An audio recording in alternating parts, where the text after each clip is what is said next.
some of them. I think the first place I want to go with this is this. First, I want to thank you for being here on some real shit. Yeah. Right? Yeah. And I want to say that most people don't have somebody like you in their life. Right? Now that's on some real shit, right? Right. So most people don't have that. And I mean that in so many different ways. Right? So the first way I mean that is most people don't have access to a person who does what you do professionally. Right? They don't. You're right. You know what I'm saying? Like they right. don't. Yeah. And to not only be able to call you a friend, but a brother, right, is significant. Right? And one thing that stands out to me the most is, and I told myself I wasn't going to cry. Don't. So I ain't going to cry. Don't, nigga. Shake it off like this. Shake it off. One thing that stands out to me the most is when I was in a dark place. Mm-hmm.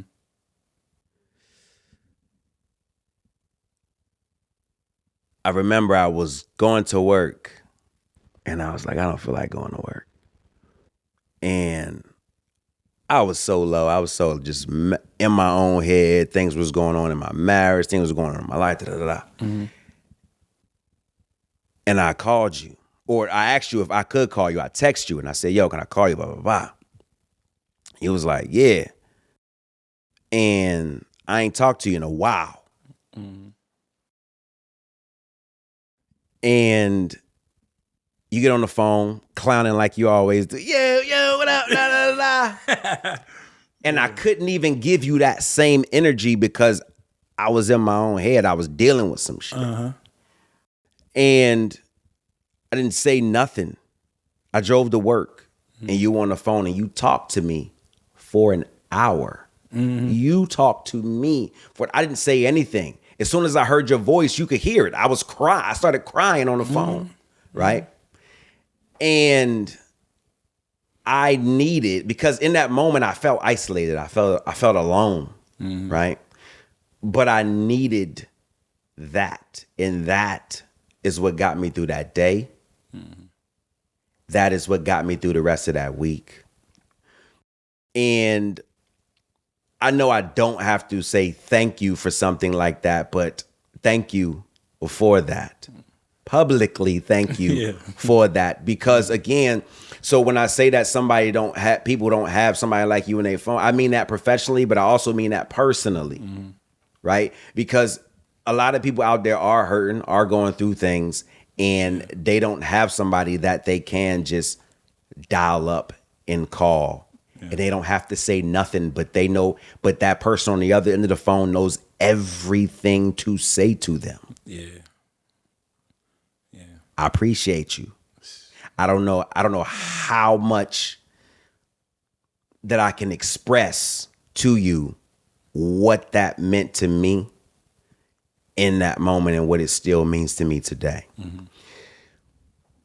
Now, with that out of the way, I'm done. Tears is going. I'm done. All right. Come on, man. I ain't mean for that to be that way, but I needed it. Yeah. So 2006. All right, we going on almost 20 years, right? Ooh-wee. Almost 20 years since we known each other. And I check onto the boat, to the ship, right? Mm-hmm. I check onto the boat and I'm told, yeah, that dude Lewis, don't mess with him, man. That dude bad news, da da da da da da da da da. Mm-hmm. Right? And so I'm figuring things out for my own. I'm watching, I'm observing, I'm doing everything. And I don't remember maybe you remember, but I don't remember what the situation was. Mm-hmm. But you said some phrasing to me, right? That let me know that you was true and through. Like through and through you was true. Yeah. Right? Yeah. I don't even remember what we was doing, but all I remember is I'm not, because you was supervisor at that time, right? And you was like, I'm not telling you as your supervisor. I'm not telling you that. I'm telling you as your nigga. Yeah. And I was like, what? Yeah. And that was some real shit, because you ain't know me. Right. You ain't know nothing about me. Right.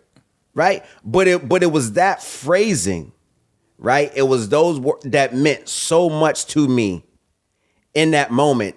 You think about it, like most people they go into the military, they leave everything that they know, everything that they love, and they go into this foreign world, right? Got to learn this language that they don't know, just everything, right? And to have somebody come to you and make things feel familiar, right, was what you did for me in that moment. I know the word nigga has a negative connotation and stuff like that. Right. But in that moment, to me, I identified with that. Yeah. Right. And I was like, oh, he a real one. I immediately was drawn to you in that moment. Then to come to find out, this dude is charismatic. This dude is always the life of the party. Like everybody, like what? And I'm not going to say who said that. You know who said that, right? Who told me to stay away from you. But I'm thinking to myself, what could that have been? Well, first off, thank you for all those kind words. I just always wanted to be myself. When I first joined the military, man, I looked at it like, oh my God, like you said, leave everything at home. Now you're joining this organization where you're going to be so strict and everything. Everybody's going to be so, a certain way. And within my first month on the ship, I was at Captain's Mast. Now, for those who don't know, what's Captain's Mast? Oh, that's like going to court for doing something wrong in the military. You know what I'm saying? And it was for standing up. I stood up for one of my chiefs. No, he was a petty officer 1 or something, and he was first class. First class, yeah. He was in charge of my division, right? I had a family. It wasn't really emergency. I just had to handle something like off the boat. He told me I can go. I went. There was a GQ called General Quarters. General Quarters, where everybody has to come to one part of the ship, and I was not there. I was off. I remember exactly where I was at. This was a drill. This was a GQ drill. Right. They held a GQ drill while I was gone with the permission of my first class. Now, I remember I was at the library in Hampton. My, at the time, wife was in there doing like a job interview or something, and I just had to take her, whatever it was. He calls me right while I'm inside the office, and he's like, "You gotta hurry up and get back to the ship, like right now. You gotta get back to the ship right now." I'm like, "Bro, like she not gonna be done with this. No. You gotta get back right now, like right now. They gonna call GQ. You not here. I need you here right now." I'm like, I can't even communicate this to my, at the time wife, because she's in the meeting. So I say, okay, cool. I'm gonna wait till she get out of the meeting, because there's no way she gonna walk out here and I'm not here. She don't even know where she at. Yeah, all of that. Yeah. So I wait it wasn't even long, like 10, 15 minutes. And then we, beeline straight to the ship. I go onto the ship. Everybody's looking for me. Are you Lewis? You Lewis. Oh, you Lewis. Yeah, this Lewis right here, y'all. Take him to all this. I go down to security. They acting all like I done. I don't know what happened, right? But it's clear to me that my first class didn't communicate to whomever that I'm not going to be on the ship. Right. He finds his way to me because I'm from Decatur, Georgia. All right. Right. I'm from the hood. I don't like to say that I'm a hood dude, but I know a lot of. Yeah. I'm knowing what's going on. Absolutely. I'm knowing he done lied, or he's in the process of lying, and it's on me to either be like, no, he told me I could go. Yeah. Or for me to just take it on the chin. He ran up to me like, man, I done, like he done, like his record already bad. You know what I'm saying? So man, if I, you know what I'm saying, if I take this, then I'm gonna be, bad out. You knew, you know what I'm saying? Woo. So I said, okay, it was on me. I just left. The chief of the division asked me, so what happened? They knowing what's going on, but they trying to. So they know that he was on some other shit. It's like nobody really, they ain't said, but at the time she was like, so ain't nobody tell you can go? You sure? I'm like, nobody said I can go. Yeah. I left. My wife called me. I got nervous and I just left. Right. I'm newly married. I ain't know what to do. I just left. I thought I'd be able to make it back in time. Yeah. Whatever. I'm making up bullshit to cover this dude. You know what I'm saying? And it's the same dude that when you got on the ship, he came to you and told you I was bad. You know what I'm saying? Got you. So that's what that was about. Got you.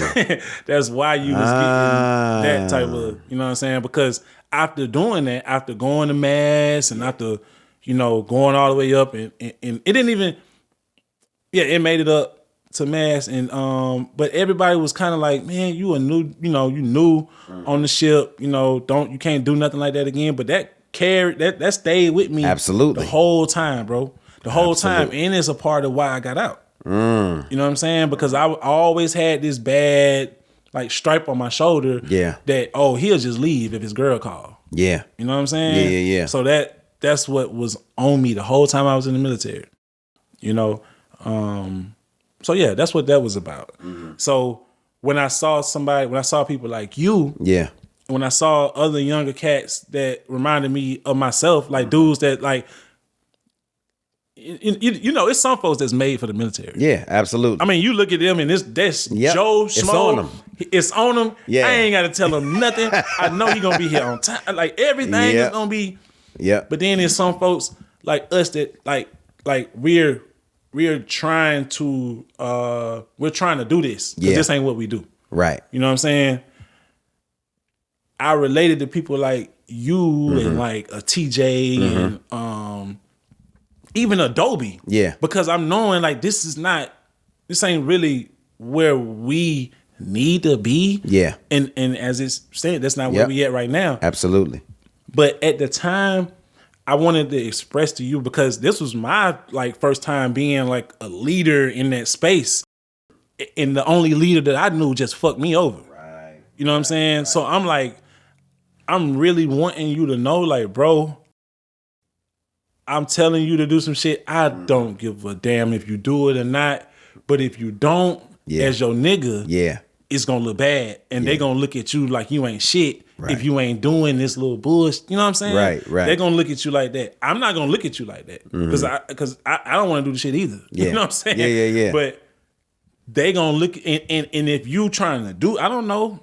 Like I said, we didn't know each other. I didn't know if you was trying to do this for life or whatever. I know I'm doing my 5 years and getting out because I'm already straight. Yeah. They already looking at me like I ain't shit, and there's nothing I can do about it. The people who are looking at me like that are in higher position. So there's nothing I can do about it. But make impacts on people's lives. Yes. And so that's why I chose to go that approach. Like, man, just be as real as possible. The people that I did look up to in there were the people that were being as real as possible, and they came at me the same way I came at you. Like, look, I'm just being a real nigga to you, bro. Like, it ain't even, you know what I'm saying? Right. So, yeah, that's where that came from because I had already seen what it was like to not, for somebody to just like not keep it real and not be real because he really should have, he never should have let me go. Absolutely. He should have said no. Yep. He should have said no. Yeah. That's easy. It's power in that word. You know what I'm saying? He should have just said no. And then I could have lived my entire life knowing that if I need to leave this ship, I can't. You know what I'm saying? And I would have been all right with that. But if you say, hey, yeah, you can do this, and then you flip it and da. So that's what that was all about, man. Yeah, so that whole beginning piece, I know nothing about that. And I just thought he was being a good dude and all of that other stuff. But like trying to look out. Yeah, that's what I thought. I was just like, all right. But I mean, when somebody start saying something, yeah, don't mess with this people. That is typically usually the person that ain't no damn good. Right. Yeah. Right. And at a young age, we don't know that stuff. Yeah, we thinking absolutely. that everybody's supposed to try and look out for us. And right. Like, if I had known there was a chance that he was gonna flake, I never would have went. You know what I'm saying? I didn't have to go. Mind you, I'm taking my girl to her job interview or something like that. So I didn't have to go, but to be told, you can do that. And then I come back and they damn near put me in handcuffs. I'm like, okay.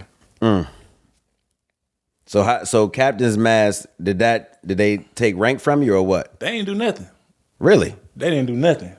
They just they was like basically, don't do nothing like that again. I had to go up there lying, just lying like I don't know nothing. Yeah. Being very, very you played the young, dumb seaman. Stupid. Yeah, the dumb seaman that don't know nothing. Yeah. I didn't know. I thought I'd be able to blah blah. Just all kind of lies.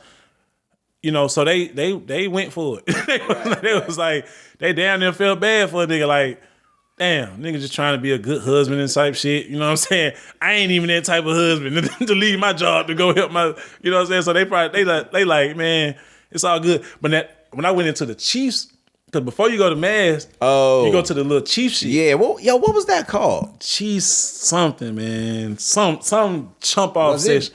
DRB? That sounds about right. Something like that. They literally are in there just cussing you out.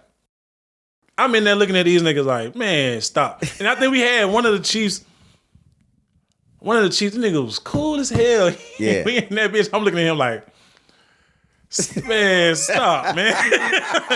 So the Chief, that Chief shit was like funny, but then it was at the same time you got like older white dudes like yelling in your face and you don't know them and they don't know you. Mm-hmm. And it's like, nigga, I'll beat your ass and you know that. And like that's why you doing this, because you know I'll really fuck you up. So yeah, it was all very interesting. I just wish that was the punishment. Not like the stripe on my shoulder being like,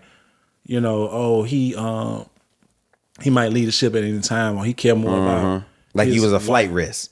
That's literally what it was. That's what it turned into. And they used that. They used that to not advance me. They used that to keep.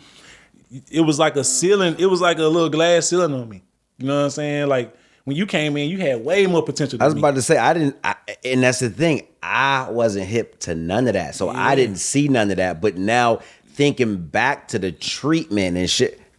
It makes sense. I see it now. Yeah. I see like, it now. why would I go be a cop? I'm trying to advance as a SH. Why would you send me to this division? Why would you send me to the cafeteria for a year? I worked in the... That's right. You was cranking out there. For a year. Ain't no SH cranking. None. That was supply on supply. Yeah. Why would you send a supply person to help the damn galley? Like, that doesn't make any sense. We need people on the vending machines in the barbershop, in the fucking... What was it? Laundry. All the stuff. We needed people there. We was literally getting people to come help us. So why would we send our people out? Right. You know what I'm saying? Right. So in hindsight, this shit, it makes sense. Yeah, I see it, but But at the time, I'm just like, I'm just trying. I'm trying. And I'm married and I got my new daughter and all this other stuff. So it's like, I wanted to stay in. Yeah. But I'm happy I got out. Okay. Now, you gonna make me call that nigga again, man. You gonna make me call that nigga all don't make no phone calls. No, fuck, nigga. Yeah, all that shit, yeah. But where you at? Cause he is still. Let's go. Keep going. Keep going, man. We can have a whole segment on dude. So, take me back to Foster growing up. So I only know a little bit about you pre-military. Take me back to that. talk about band. I'm talking about like everything. Like just the making of you up until your decision to join the military, including why you joined. I joined the military to play basketball overseas.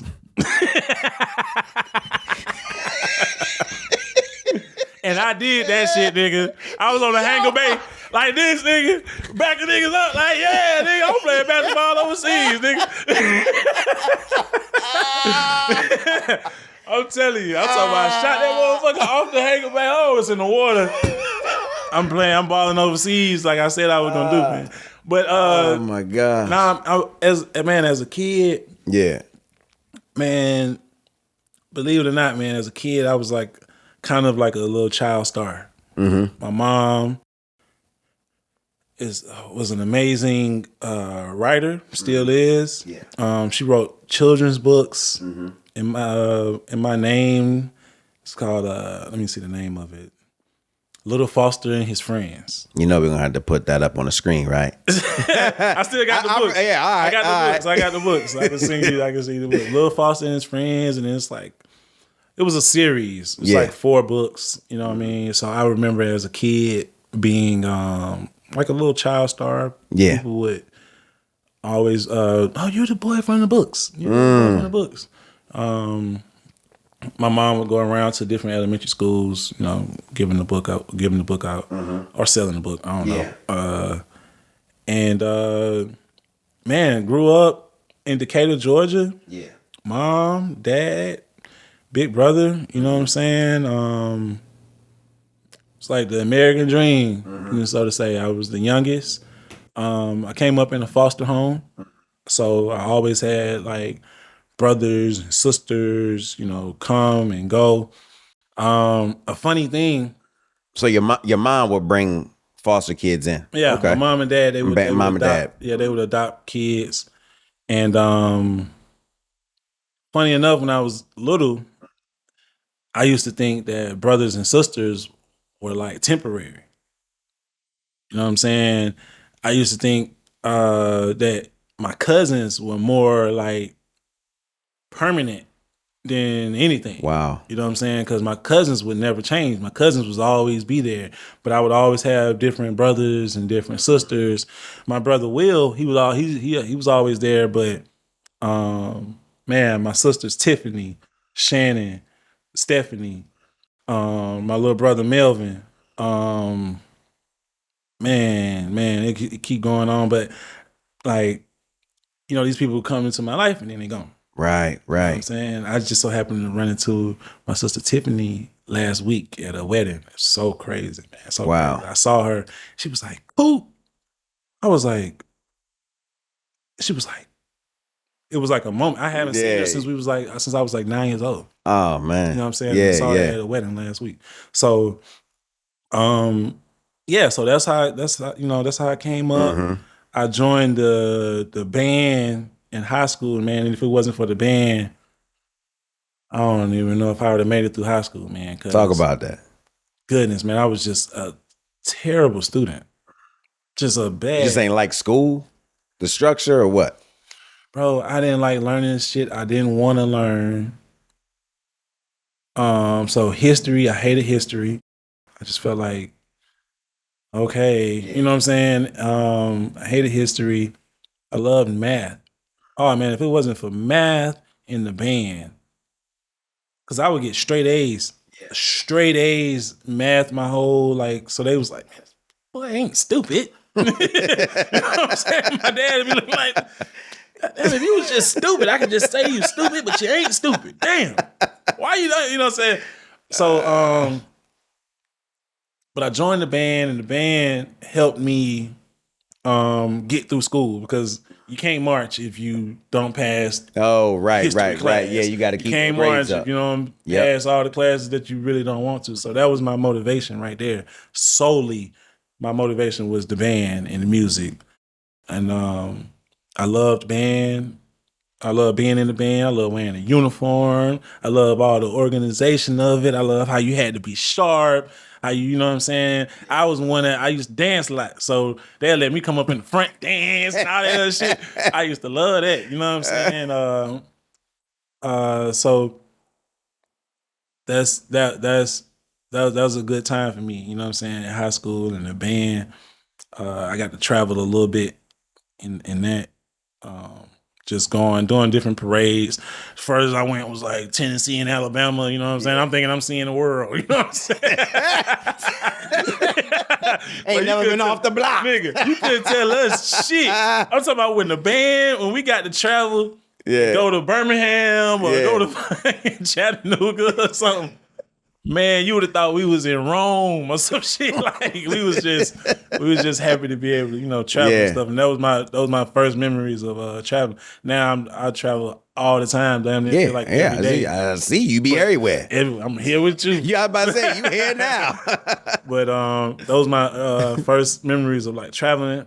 And then I went to school on the west side of Atlanta. Stayed on the east side of Atlanta. So went to school all over. Went to Thurl High School on the west side. Went to Columbia High School on the east side. Where that John is called Thurl? Thurl. Oh, Thurl. About to say, dang. Let me announce it. Said thoroughbred. Thurl High School. It's called it Thug High. We used to call it Thug High. Oh. Yeah. We had an alternative school inside the school. Damn. Yeah, so imagine you in regular high school and they got an alternative school in the school. Yeah.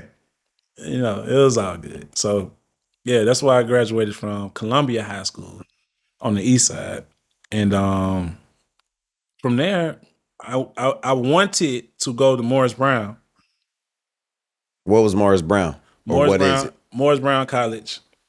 One of the, most amazing HBCUs out of Atlanta, Georgia. They lost their accreditation the year I graduated.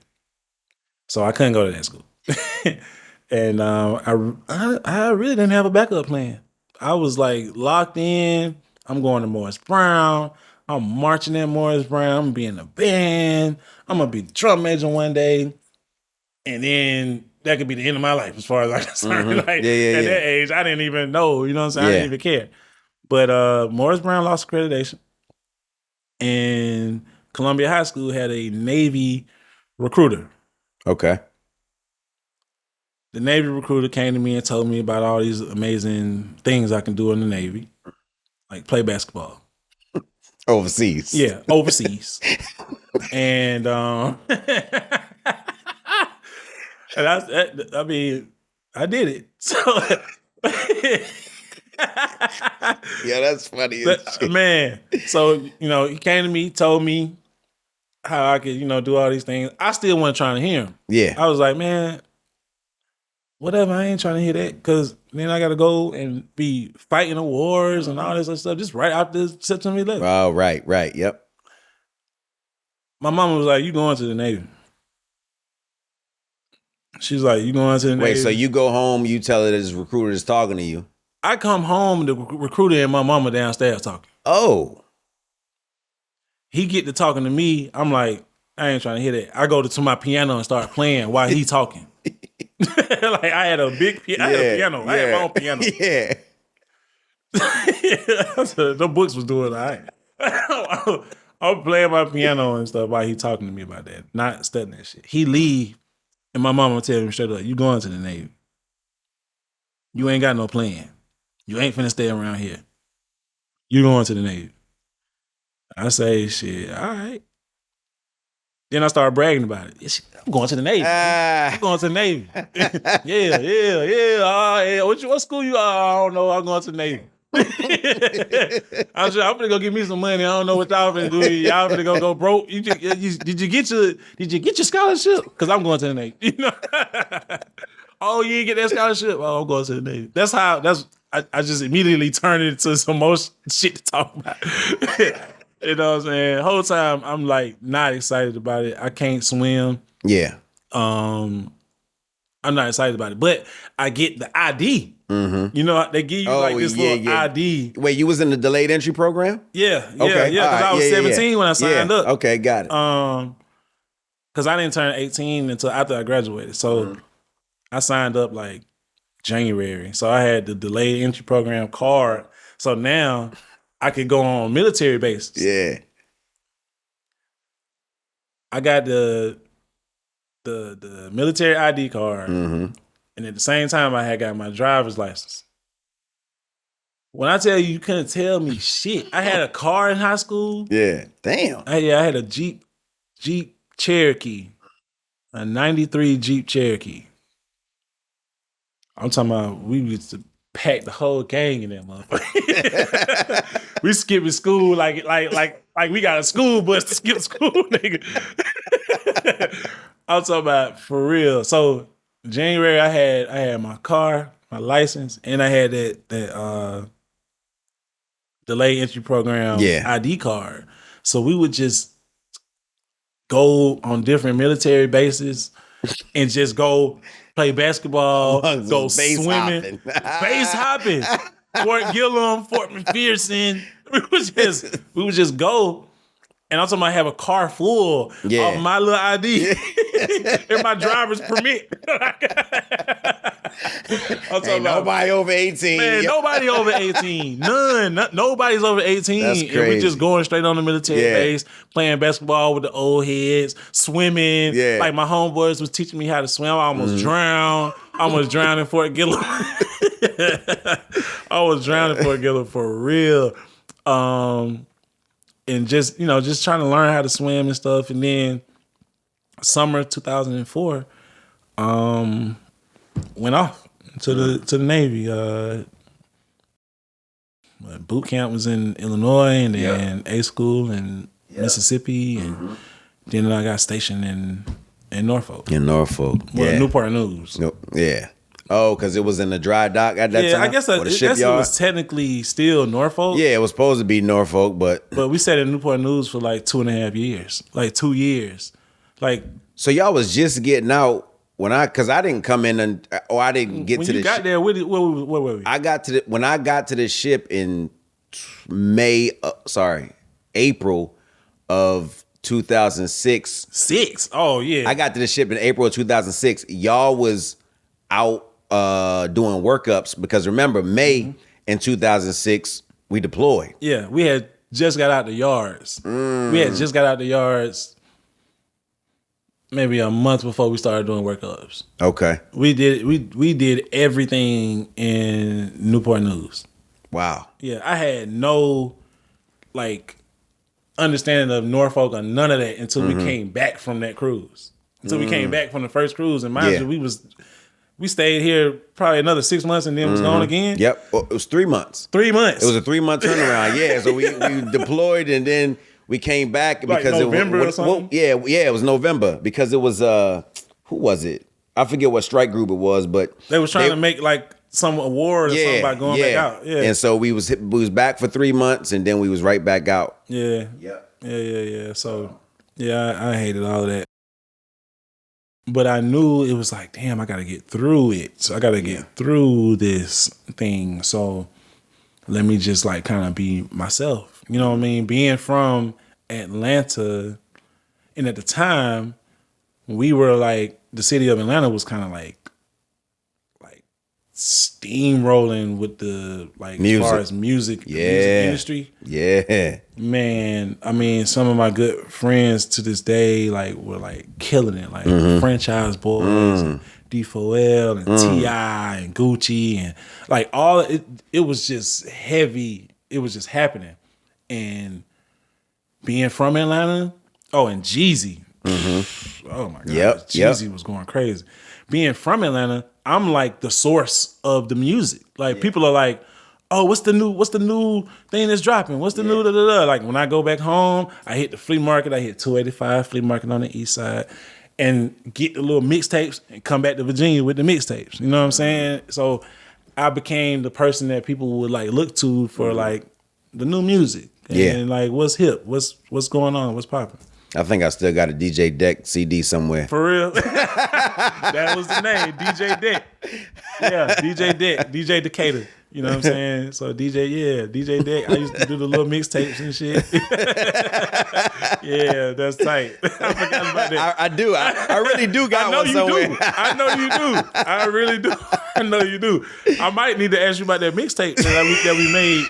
Because we made a mixtape on the ship.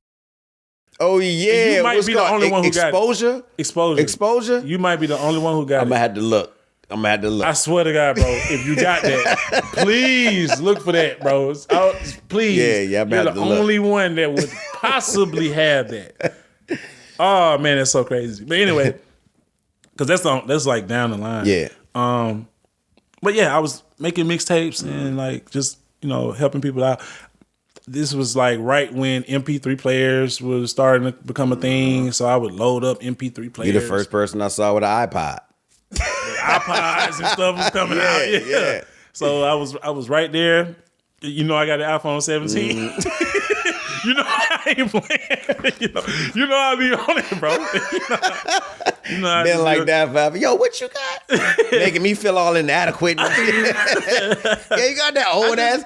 I had the new shit. You had what was it? Oh man, I forget what it was, but you might have had an iPod or something like that. And he was like, yo, you only got that 32 guy. I got this 64 right here. Like, yo.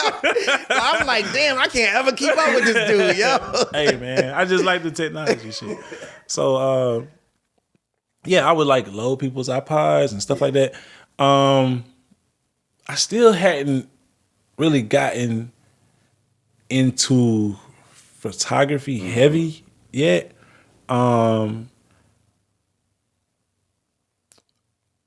We hadn't gotten into photography yet, but I started working with, man, I can't even say different artists. It's really just you. Mm-hmm. You know what I'm saying? You were doing your music thing, and damn, I'm trying to backtrack it to the first thing that I was like, I need to help this nigga. What was it? Was I doing open mics? Was I making beats in the rack? Was I? It was the open mics because the beats in the rack, that was to me, that was like, it was cool, but it was just cool. You know what I'm saying? It didn't seem to me like it was real. Yeah, you hadn't brought it to life. It's like, this is shit you keep to yourself. This is your little hobby. This is your thing. Yep. So cool. All right, fuck. I can't fuck with you with that.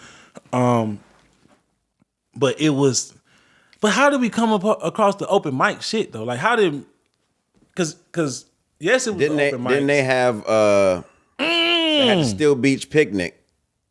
That's what it was, nigga. It was some Still Beach ship. Picnic. It was some ship shit. Yeah, it was a Still Beach Picnic. It was like a little talent show. Motherfucker, you smart. You remember that? I remember. Yeah. And I was basically like yo manager. Yep. Yep. Absolutely. I was like, yo, the motherfucker, like, yeah, niggas can sing. This nigga can sing. I don't know what y'all got going on, but he can sing, and he gonna sing. Yeah. Bro, because I just remember, damn, man, it's crazy how influential that person is that we talking about. Yep. Because I remember thinking that he was gonna try to do that. And he was gonna mismanage you. And he was gonna try to do that. And he was gonna like fuck it up in the way that he fucks shit up. Yeah. You know what I'm saying? Yeah. Because he would play that whole little like, oh, I'm gonna be his big brother role. Like I'm gonna help him. I'm gonna do the other shit, but he really don't got no goods. So that drove me to get like even closer and kind of like, I don't wanna say protect you, but kind of be like, this role's already filled. Right. There's nothing you can do over right. here. He's good. We're actually performing here, and we're doing this, and we're doing that, making shit up. Yeah. But it's like, he good. He don't need no help. Yeah. Whatever. I'm going to take care of him. Yeah. And there still be people. Did you ever do that, though? I did it. You did it? Yeah. I sang. Because I remember it was one thing you didn't do. Yeah. I sang the Heaven Only Knows song there. On Still Beach Picnic. Killed it. Was that Hangar Bay or Flight Deck? That was Flight Deck. I remember that. Yeah. Yep. Yeah. And you killed it. just like I knew you would. You killed it, nigga. You killed it. And I was so happy. And I remember you doing it. I'm just like, yeah, you hear that shit? Yeah, I told you. Yeah, I told you. Yeah, no, my fault. Yeah. You know what I'm saying? And I remember we took it on the road to Hampton. To the open mic To the open mic spots, nigga. The open mic spots. Yep. And I still remember, man, like the prep.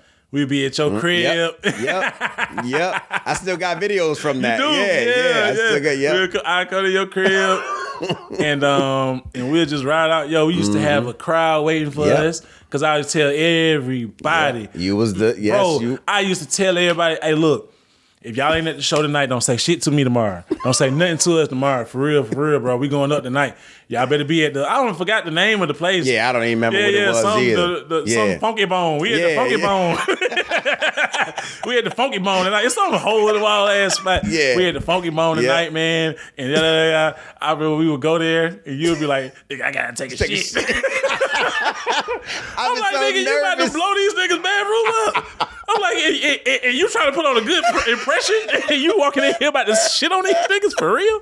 Yeah, man. Yeah, I used to get so nervous, so inside my own head, like, yo, man, these nerves, man. Right.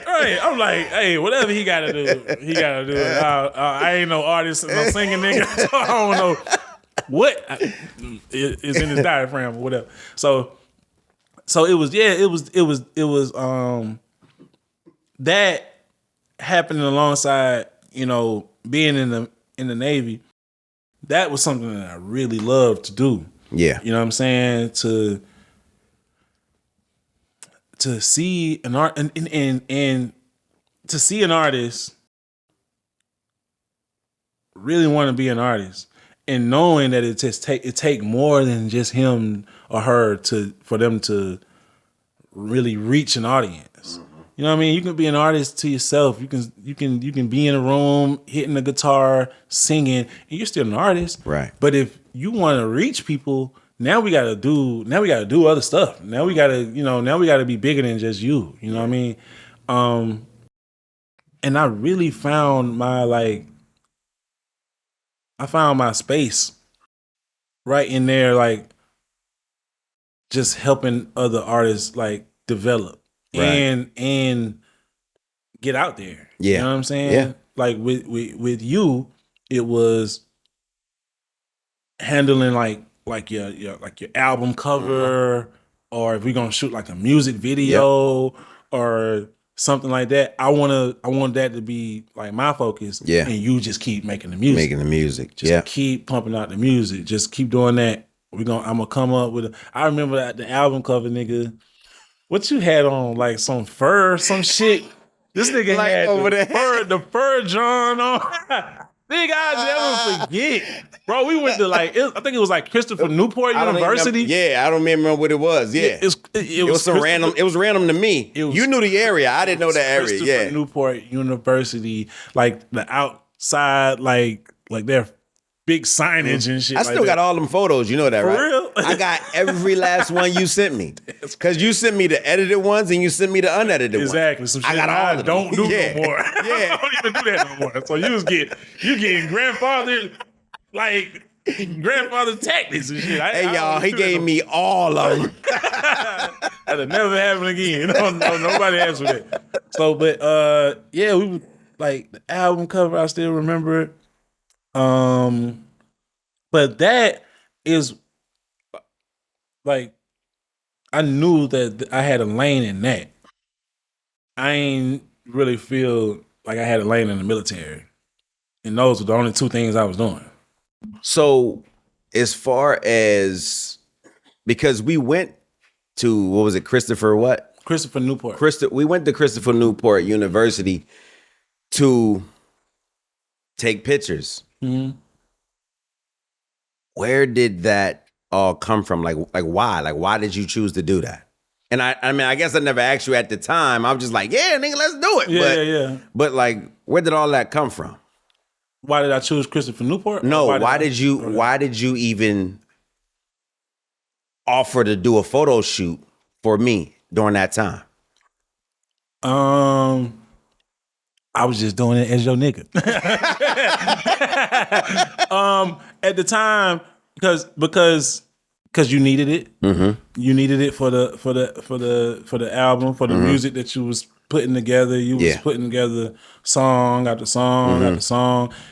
And damn, did you have a camera or did I have a camera? you had a camera and you got it from the ship store. You bought it from the ship store. I remember that. That is crazy that you remember that. Yeah, I remember when it all happened. That is like you crazy. got the camera from the ship store. It was probably like $100 and something. Yeah. But I mean, that was a lot of money then too. That shit, So that was like $800 back then. That's like $800 camera, nigga. Oh man, because you needed it, and I knew you were serious. I knew you wasn't gonna motherfucking stop. So if all I did was only take pictures of you, I'm gonna have some shit to do. I'm gonna record this nigga open mics. I'm gonna take his album cover pictures. Yeah. Hopefully he keep doing open mics. Hopefully he keep dropping albums. Right. I got something to do. That's and it did as much for me as it did for you. You know what I'm saying? Yeah. So like to my dad laid concrete. He retired laying concrete. He would take me around Decatur, Atlanta, the north side and the south side. Sometimes. Right. And he'd be like, look, I made them steps right there. I'd be like, and he'd be cool about it. The next day, we in Decatur somewhere. Oh, that whole sidewalk right there? Yeah, I laid that whole sidewalk. Like, for real? Oh, that's tight. We'd be somewhere on the south side. Oh, I made that whole parking lot. Me and my team, we did that whole parking lot. I'm saying this to say, like, he was literally, like, laying, like, he was doing things in this world that's going to last forever. Maybe they busted the concrete up, but, maybe they did. Right. But he was doing things that would last forever. And I felt at the time when I was taking the photos of you that you saying you still got. I still got. I could bring them up right now. These things last forever. You know what I'm saying? And me and that camera, that's how I feel about it. You know what I'm saying? I've taken pictures of people, and it'd be their last picture. I've taken pictures of people fresh out the womb. You know what I'm saying? And everything in between. Right. So what I wanted to do was make something at that time, I wanted to make it permanent. And I knew that by me documenting it, by me doing the cover, by me doing the videos, this shit is for real. It's for real. Just like I said, like you in your birds, like we in the birds and you making the beats. Yeah. That's one level. You take it off headphones and put it on speaker, that's a whole nother level. You take that shit and you let 40,000 people hear it, that's a whole nother level. I'm on that level. I'm trying to get us to that level every time. You know what I'm saying? So that's why I took the pictures. That's why I did it. That's why I bought the camera. That's why I said, nigga, we doing this album cover. Because now you got an album, nigga. What album ain't got no album cover, nigga? You know what I'm saying? And then you were fresh as hell there, but nigga, you did that shit. I'm talking about home you better put this shit up on while you talking on the shit. screen. Put this shit on the screen. All right, I will. Holmes had the motherfucking I will. the fur John with the John. I'm talking about I had the John. While we doing the photo shoots, Mars is slowing down like, hey, yo, what they got going? Like, yeah, this nigga Poppy had the big John on. I'm talking about, man, I felt like I was making like a cover for like a 90s R&B album, like album of the year. Yeah. You know what I'm saying? Like, that's what it just felt like, you know what I'm saying? But I've been able to like approach all things like with that same kind of like mentality that this shit gonna last forever. So and it's doing just as much for you as it is for me. Even though, you know what I'm saying, I got art out there that don't have my name on it. Right. There's some art out there and some magazines and some Yeah. album covers out there. You Yeah. know what I'm saying? Yeah. That they didn't put my name on it, but I shot it. But I still understand, like, I'm just laying the concrete throughout the whole city. You know what I'm saying? That's what I'm doing. I love that. Yeah. I love that. That one gonna get chopped up. I love that right there. That's tight. Yeah. It's real too, though. No, it is real. It is real because that's exactly what it is. It's foundational. Like the work that you did, and the reason why I still got it, I got all the clips in between. Like you said, you know, from the births of baby to some people's last photos, right? And everything in between. That also showed me the power of team, right? And not really doing it yourself, right? That's what that showed me. And even throughout the years, you've always, even when I stopped, right?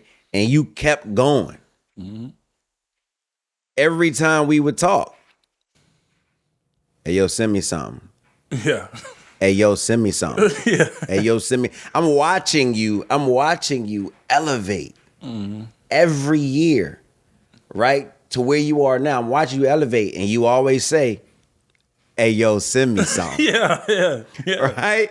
Yeah. And again, just one of them things where in my life, I'm like, I don't know if it was, and again, I'll talk about this some other time because this one is about you. Yeah. But I don't know if if it was, my wife kind of pointed it out to me that I was using responsibility and like duty of family Oh, yeah. as a crutch because I was afraid to succeed. And you kind of said similar words like that to me. Just do it. Just put it out. Just put it out. Just do it. Just put it out. And so, but again, I digress. But all of that stuff, again, yes, it was foundational work to where I am now. And of course, where you are, where you have what I feel like you catapulted to. Because those years, all those years in between seemed like they went so fast, yo. Like they seemed like they went so fast. Yeah. And that's wild to me. Yeah. Yeah, But they went fast. so you are a father of 2 times. Right? How has a fatherhood shaped your life?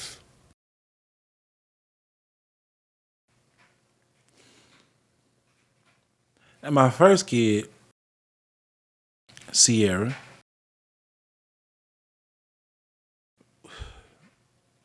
I like to say we help raise each other sometimes.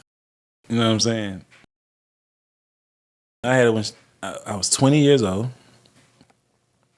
fresh in the Navy, traveling the world. I wasn't here when she was born.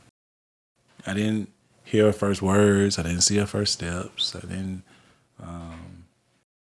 I wasn't here on her first birthday. You know what I'm saying? But it taught me that I don't have to actually be here to be impactful. I don't have to be in the room to impact the room. And when I leave the room, I don't necessarily leave the room if I make the right amount of impact while I'm there. You know what I'm saying? My son, who came 10 years later. I got one of those too. 10 years later. Man, yeah. This boy, oh my God. Only a blessing from God, man. He's 9 years old, autistic. And I think he's the smartest person in the world. You know what I'm saying? I think he's smarter than me. He's a lot bolder than me. He gives me courage. to do the things and say the things that I sometimes don't necessarily want to say, or I feel like I don't know. He just gives me a lot of courage because he gonna say and do whatever the fuck you want to do, and don't give a. He don't care. He don't care. Yeah. And sometimes he should care a little bit, but I just love who he is. You know what I'm saying? I just love who he is and what he has taught me, man. Fatherhood altogether, it has given me the responsibility that I needed to, just kind of. But I've been a father for so long. I've been a dad almost longer than I ain't been a dad. Yeah. You know what I'm saying? Yeah, absolutely. So it's like I almost don't remember a time where I wasn't a dad. When you wasn't a but pops. Yeah, I was a kid then. You know what I'm saying? So, I appreciate my kids for who they are and for them being who they are. So strong personalities. And yeah, that's all I got. Okay. All right. You get out of the military. Mhm. What's your first job?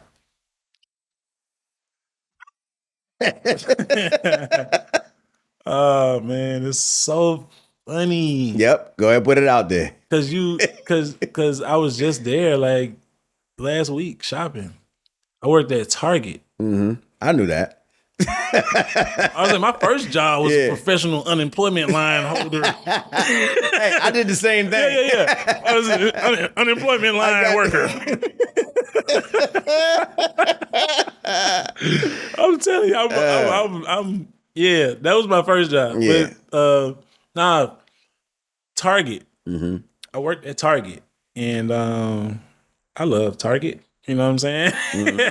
I'm a Walmart guy myself, but whatever. Yeah. Well, Walmart ain't hired me, so because I applied for their ass too. Yeah, I worked at Target. I was the asset protection officer or something. Okay. So just me trying to use my military skills of a police officer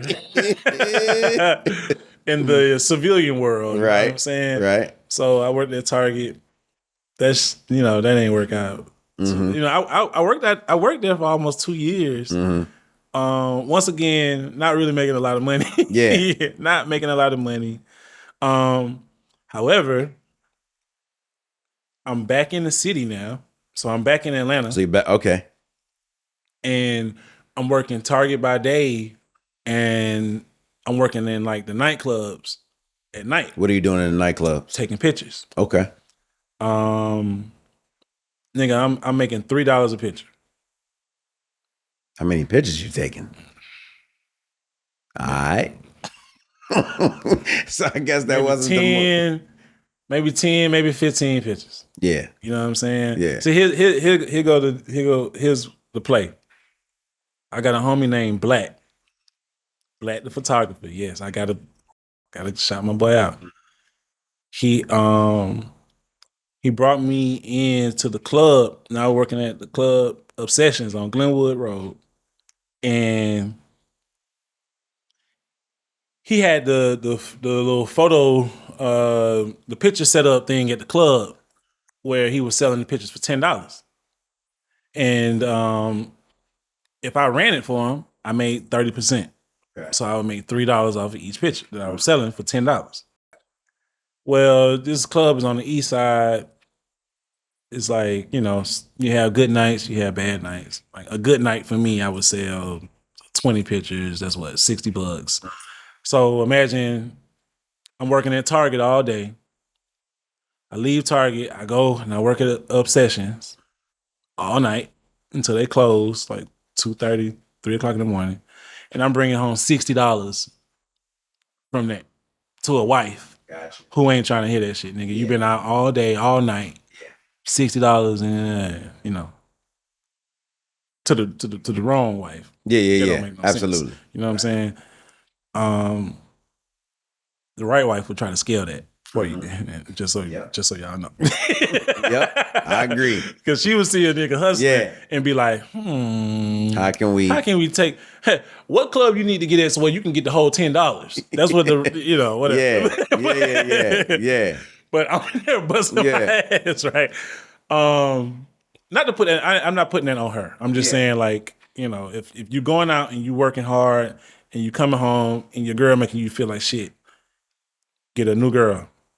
Anyway, so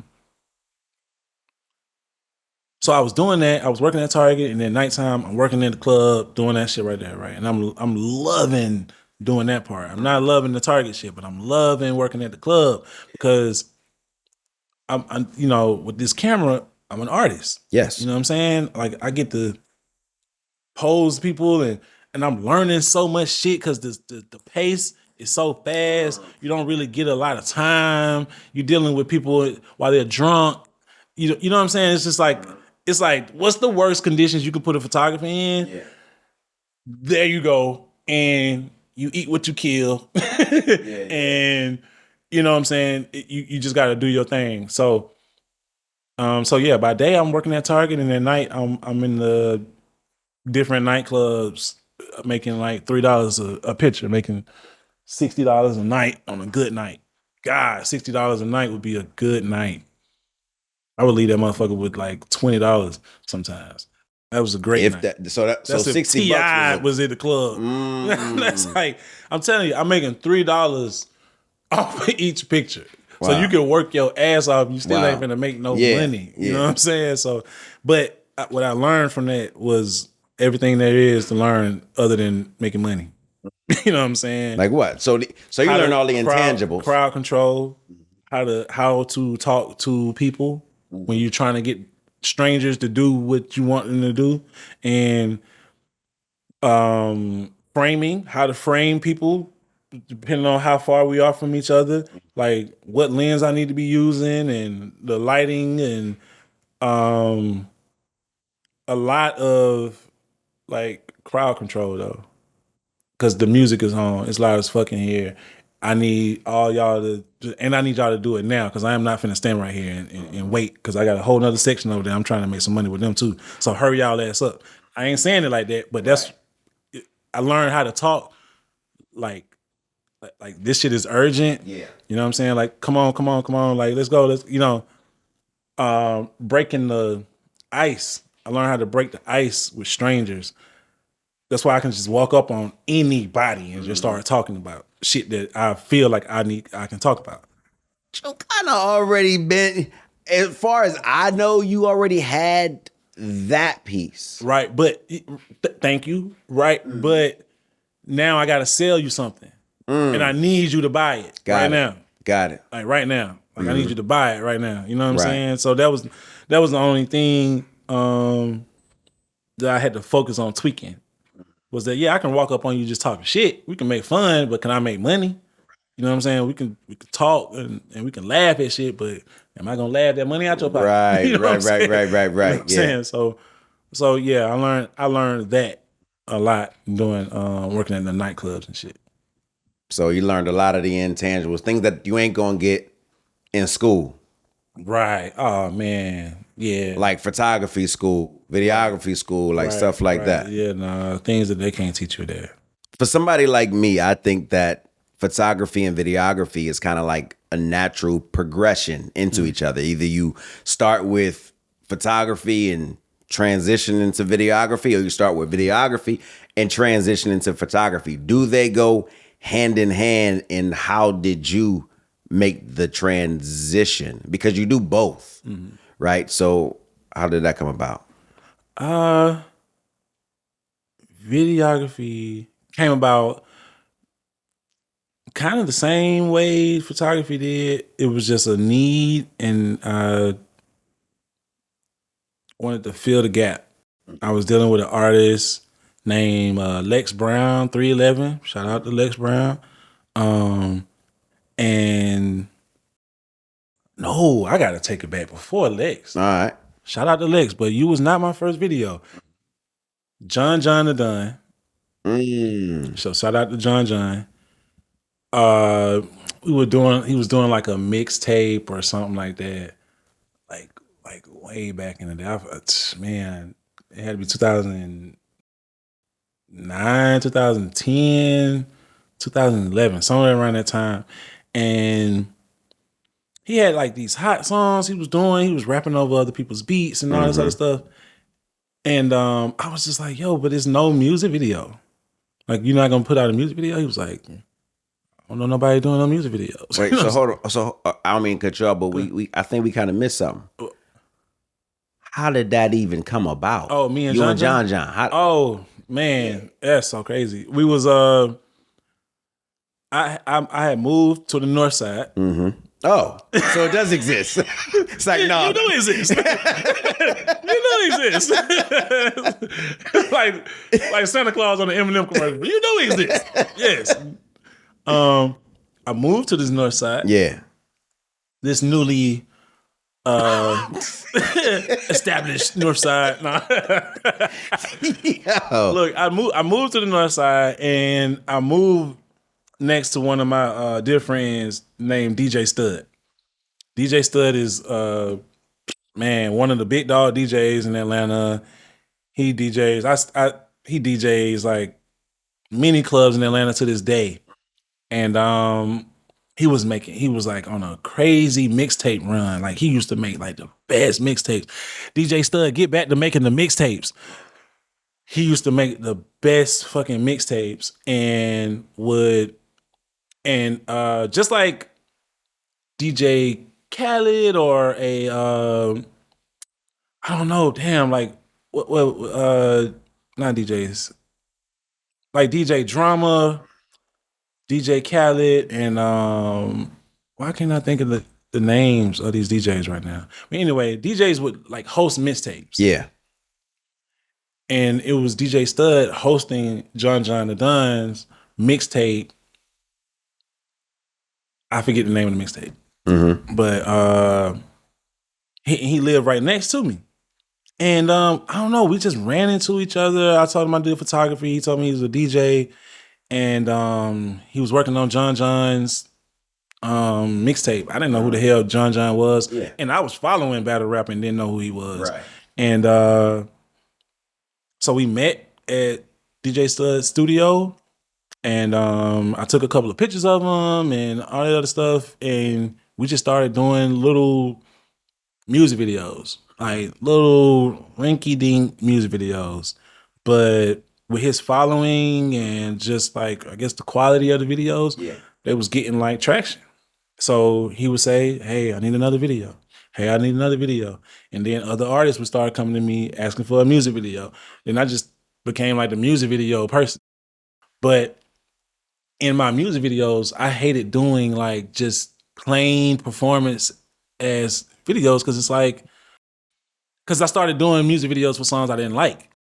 So I'd be like, this ain't even interesting. I don't like the song. We had to do something. So I would start writing little short films inside of these niggas' music videos. Like, we gonna take that verse out and we gonna make we gonna do this. You gonna go rob this person and do all the shit that you claim you're doing in the first verse. And we gonna do it, and then we gonna shoot it this way, and then that all that money you trying to throw at the end, we gonna have you rob somebody for it, and then you gonna throw it in or whatever. Just come up with some kind of concept, something more than like you just standing there with your goddamn, whatever, rapping whatever you rapping about.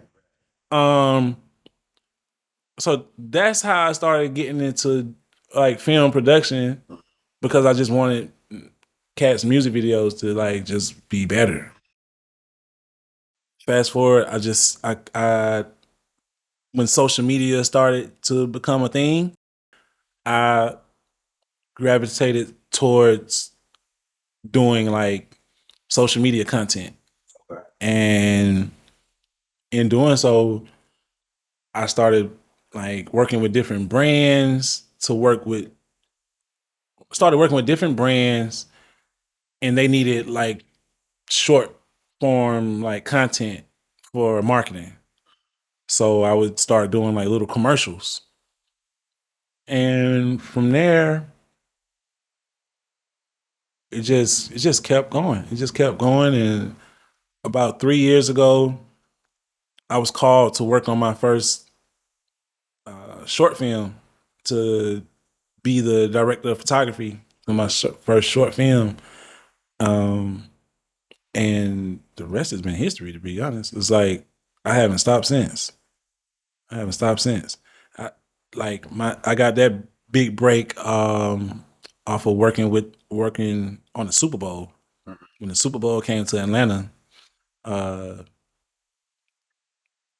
my man, best friend, manager, whatever you want to call him, Tu Lewis, who was at the time based in New York. Well, he still is. He's still based in New York. And but the Super Bowl was here in Atlanta. And he was bringing his team. He actually brought his team to Atlanta to shoot it, like take pictures and stuff. Oh, so he had his own videographers and photographers. He had his and own stuff. videographer team, his own photography team, and he was like taking over like this huge club downtown Atlanta, and it was basically open the entire week of the Super Bowl. Like in the daytime, it was day parties. Wow. In the afternoon, it was open. At night, it was full blown. That's crazy. Club. But the entire week leading up to the Super Bowl. Right. At the time, I'm working at the bank. Damn, you talk about money. Sorry, that's just where my mind went. Yes. I know that was expensive, but gosh. Oh. Well, I don't know. But yeah, go ahead. When you interview him, you ask him how that shit went, because it didn't go good.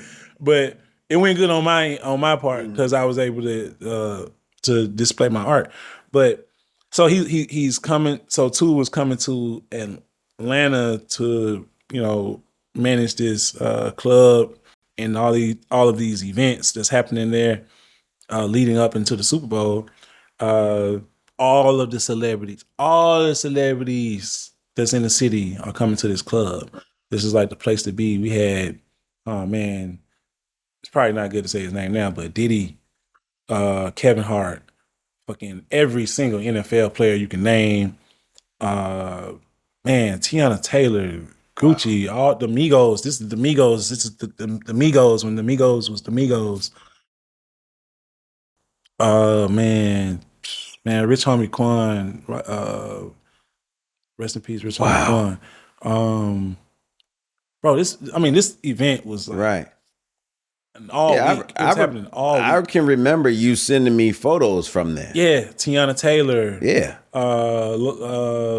Everybody there. Mm-hmm. Everybody was there. Yeah. And but he brought his own team to shoot it. You know what I'm saying? Gotcha.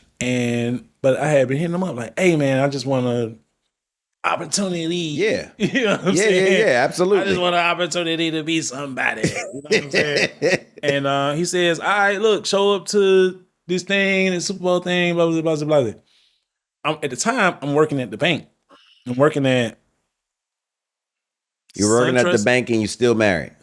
Working at the bank, still married. Got it. I'm working at SunTrust Bank. And we at the end of the line as far as the marriage goes. I'm going to work at the bank from 7 a.m. to 6 p.m. Leaving there at 6 p.m., going straight to the club and working the club until like 3 o'clock in the morning, and doing that for the whole week. I'm sleeping at work unintentionally. Yeah. I'm talking about, I'm saying so you with falling clients, asleep. I'm talking to clients like, we just open up the bank account. Check it. You put $100 in your bank account. Yep. You know what I'm saying? I'm living like that. Yeah. And at the end of that, I had got one of the producers that was there was like, man, your work is so amazing. And I had only did photo work. I had only did photography, literally only stills. But they were like, yo, your photography is so amazing. I want you to come on and be the director of photography for this film that I'm doing. Oh, wow. Right. That's what I'm saying. I'm like, oh, wow. because that means I'm gonna be doing video. Like I know what that means. Like director of photography is the person that handles the camera on a movie set. Photography is what I did and I showed them. Right. So I just thought it was like, okay, they like my framing, they like my, so they brought me in to shoot this film. It was a short film called I Got a Story to Tell. And it was terrible. Like I did a terrible job. Yeah. You know what I'm saying? It wasn't solely on me as to why this movie didn't come out. You know what I'm saying? But I didn't do a great job at it, but I did good enough and bad enough to know that the next time I do this, I'm gonna kill it. Mm. You know what I'm saying? Yeah. The next time I do this, it's gonna be off the chain. You know what I'm saying? And I'm so thankful to Ryan and to Two for that opportunity because I'm still like snowballing that snowball right now. Right. You know what I'm saying? Years and years later. So yeah, that's how I really, really got into doing like film production. Was that opportunity with the Super Bowl. And then it led me to terribly DP, I Got a Story to Tell. There's no shame in my game, man. Yeah, you know what I'm saying? that's it. Those are the lessons. Yeah. Without fucking it up. Yeah. I have no way of like, getting better. You know what I'm saying? Right. Like I had no way of knowing just how bad I was at that job. You know what I'm saying? Until I got put in that position. And yeah, I don't advise people do that. Like, don't go into shit when you don't really know what you're doing. You know what I'm saying? But I did it. Yeah. To Lewis, link up with him, right? You prove yourself worthy in that situation, right? The guy, I guess the guy's name was Ryan. Ryan, yeah. So Ryan says to you, "Oh my gosh, I love your work." Da da da da da da. Now maybe you don't want to give this sauce out, but what was you doing that was so different than what all the other photographers were doing? Do you even know? Obviously, I'm not trying to insult you, but was it a conscious thing that you was doing? Was it a special sauce? Was it because I know, like, if I'm making a beat, I got a specific way to mix it, where I'm putting the sound at, specific sound that I use. So the same thing with you. Like, what was the sauce that you was doing? Bro, it was everything that I learned at Club Chocolate and with Black and getting them $3 a picture. Now the stakes are high. Everybody in here is in the NFL or one of their girlfriends or, some politician or some. The stakes are higher. But I wasn't nervous. I didn't feel nervous at all. I felt safe because I know what I'm doing with this camera. Now it's just about crowd control. And I know how to do that. So the special sauce, I would say, was just the experience and the being able to like keep my cool. When Gucci Mane is walking in, and mind you, this is a New York crew, this is their first time seeing him. I see him and I say, "What? Oh, what's up?" It's like that. "Hey, I need y'all to come over here. You and Keisha, I need a picture of y'all. I need a picture of y'all for my folks. My folks need a picture of y'all." "Oh, shoot, let's do it. Woo, woo, woo." They sitting, and now I got the pictures that his team couldn't get. Because they don't feel confident enough to just walk up on Gucci Mane or walk up on Kevin Hart and say, hey, man, I need a picture of you." "Huh? Yeah, I need a picture of you, man, right now." You know what I'm saying? Like, I think it was just the assertiveness and the confidence. Even when I wasn't confident, I just fronted it like I was. Yeah. I was willing to fuck everything up. You know what I'm saying? I was willing to say the wrong thing to somebody, but my heart is pure. So if it come out wrong or whatever, I just keep it moving. You know what I'm saying? But as a photographer, as somebody who has to control the crowd, you have to direct the people. Like tomorrow, they don't give a fuck about all this shit. They gonna want to know where the picture's at. So I make your tomorrow importance right now. Because tomorrow you're gonna be scrambling like, damn, we didn't get the picture of me and Keisha together. You know what I'm saying? In the moment, while I got you and Keisha, I'm gonna get the shots. You know what I'm saying? Like, I'm gonna make it happen right now because I know how important the right now is for the rest of your time. You know what I'm saying? Because 20 years from now, they'll be like, you remember that Super Bowl in Atlanta? Yeah, that was the last time we seen such and such. What about the pictures? Let's look up the picture. Then boom, boom, and it's right there. And it happened because the photographer was assertive enough to make it happen. You know what I'm saying? It's a lot of, man, I see that shit happening all the time, bro. All the time. Photographers freezing up, getting nervous. They don't want to talk to the people. It happens all the time. Wow. All the time. All the time. So it's just being able to just know that you the man too. A lot of photographers be like, they feel like they're the smallest person in the room. You know what I'm saying? I feel like I'm the biggest person in the room, and I don't care who in the room with me. You know what I mean? Because I know I'm the one capturing this shit. I'm the one that's making this, like, actually documenting this. You know what I mean? So, no, you got to move out the way with your little cell phone. I'm the one here to document this. You know what I'm saying? I'm the documentarian. Right. And that's, to me, one of the most important people in the room. You know what I'm saying? Just like you right now. Like, you documenting all this shit. You all the work that you got to do to make this, you know what I'm saying, last forever. It's important like that. You know what I'm saying? Wow. I approach everything like that. Which is why you're in so many rooms. I mess with it. Yeah. I mean, you are, man. Like, you are. Like, that is, I mean, I sit back and watch. I'm sure the people who follow you, like, they sit back and watch people who knew you when. Yeah. You know what I mean? And then watching you now, like, just elevating. Like I said, every year you just do bigger and better things. Yeah.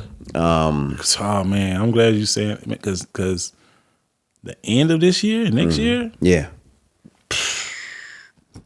crazy. I'm talking about it's crazy, and I've never even felt like this. Wow. I've always like kind of like, you know how you wish it and hope it. You be like, man, next year is gonna be my year. You know what I'm saying? You know how motherfuckers be like, ooh, I can feel. No, this the year, right? No. This one, I know it, and it ain't, and it's already happening. Yeah, it's already happening. So, yeah, I'm just glad, and I'm glad that this is my first podcast because it's a lot of motherfuckers who try to get my first podcast. Oh shit, for real? Yeah, and I turned them down, and I told them I told them no. I got a podcast to do. The sum of them. That's it. And y'all can, you know, I'll rock with y'all later. I'm not even gonna do their interviews until like after you put this shit out though, because they'll fuck around and jump you. They'll jump you. Got you. That's what they're trying to do. I know it. Well, I'm gonna make sure this is gonna be the first one. I'm telling you, this the January 5th episode, y'all. Update. Yeah. Nah, that's it. That's for real too. That's word. That's word. This is January 5th, and we starting the year off right. Yeah. But yeah, that's for real. Man. So through all of this, so you got all of this stuff going on, right? You transitioning into videography. You have 2 kids now at this point. I ain't mean to do it like y'all niggas do it, right? Oh, that's it right there, right? So you got two kids now, still married, but at the tail end of it, when did you all decide, like, so while all this stuff is going on, when did y'all decide, like, hey, this is it? Like, we gonna sign these papers, make this official. That's it. Around the same time with the Super Bowl and shit. Mm-hmm. Yeah, it was sad, but it ran its course. I remember thinking like, damn, so what now? Like, what now? Yeah. Like, Yeah. who am I gonna be? I was living for you. All that dumb Yeah, shit. You know right, what I'm saying? right. But man, that happened. I had a really strong support system, kind of like just jump in and tap in and help me like mentally and stuff. Then I started doing the therapy and all of that stuff. And in therapy, I found philanthropy. Like I had always done philanthropy, but my therapist, I remember I cut the session short and everything, walked out. But because she was like asking me, so like what kind of impact do you want to make on the world? She was like asking me all kind of shit that ain't had nothing to do with the divorce, and I was like, fix the divorce. You know what I'm saying? Yeah. And she was asking me shit that should matter if I cared about myself. And I'm like, talk to me about the divorce. And she was like, I want to talk to you about you. And I'm like, but I want to talk about the past, and I want to talk about your future. I want to talk about fucked up shit. I want to talk about hope. I want to talk about negativity. I want to talk about positivity. And I was just like, damn. In the middle of the session, right, it hit me that that's what was going on. I was like, I'm fighting this woman right now. I'm fighting her to be like negative right now. It's like, I want to be negative. And I don't know what happened. She asked me something about so what can you do for the world or something like that, right? And I had in my mind that I wanted to do like this, what we call give backs, where we was just like go out into the community and feed the homeless. And I remember standing up in the middle of the session and I was like, man, you just helped me. I walked out because we had weekly sessions. I walked out, and when I came back the next week, I showed her, because our session was on Wednesday. We had a session on Wednesday. I started Foster the Hungry on Thursday. Foster the Hungry is my nonprofit where we go out and we feed the homeless. We feed the hungry. I just say homeless because people just understand it then. But we go out and we feed the hungry because everybody that's hungry ain't homeless. You know what I'm saying? So we go to certain hoods and just give food out to everybody or whatever. But in the therapy, I came back to therapy the next week with pictures and everything. Like, look what we've been doing. Like we went out and we feeding the homeless and and she just helped me understand that I meant so much to this world. I wasn't just a husband. You know what I'm saying? Like, because I felt like, I failed at being a husband. I'm a failure. Right. And it's like, no, like, look at what kind of dad you are. You're an amazing dad. Like, look what kind of person you are to your community. You're an amazing person to your community. Like, it's young men and young boys out there that look up to you and they want to be like you in some form, some kind of way. So they depending on you, you know what I'm saying, to be who you are, not the weaker version of yourself and not the negative and always talking about the bullshit version of yourself. You know what I'm saying? They expecting you to be the positive light in their life so that you can help them. So I just wanted to honor that. So I didn't stay in like a dark space long, but I went there, but I didn't stay there long because it just was too many people kind of dependent on me. And so, I tapped in. I didn't turn on them. You know what I'm saying? I tapped in, I leaned in on that. You know what I'm saying? I didn't turn away from them because shit, I ain't really have a whole lot of people turn on me. Now take me to, I remember you was coming up here to Maryland, and you was doing some behind the scenes for something that Notori was shooting in, I think near the National Harbor or something like that. Take me through that. Like how did that come about? Oh man, so. And then you got some. I saw some Kirk Franklin ties or something on your social media. Like how? Like what? Like talk to me, man. Goodness gracious! Like what was all that? Oh man, that's So I'm good friends with Naturi Norton Lewis. She's married to Lewis, and she was working on a film named Behind the Smile. It's a film about a young lady dealing with vitiligo, and she's a media personality, and her boss wants her to cover it up, and she doesn't want to cover it up.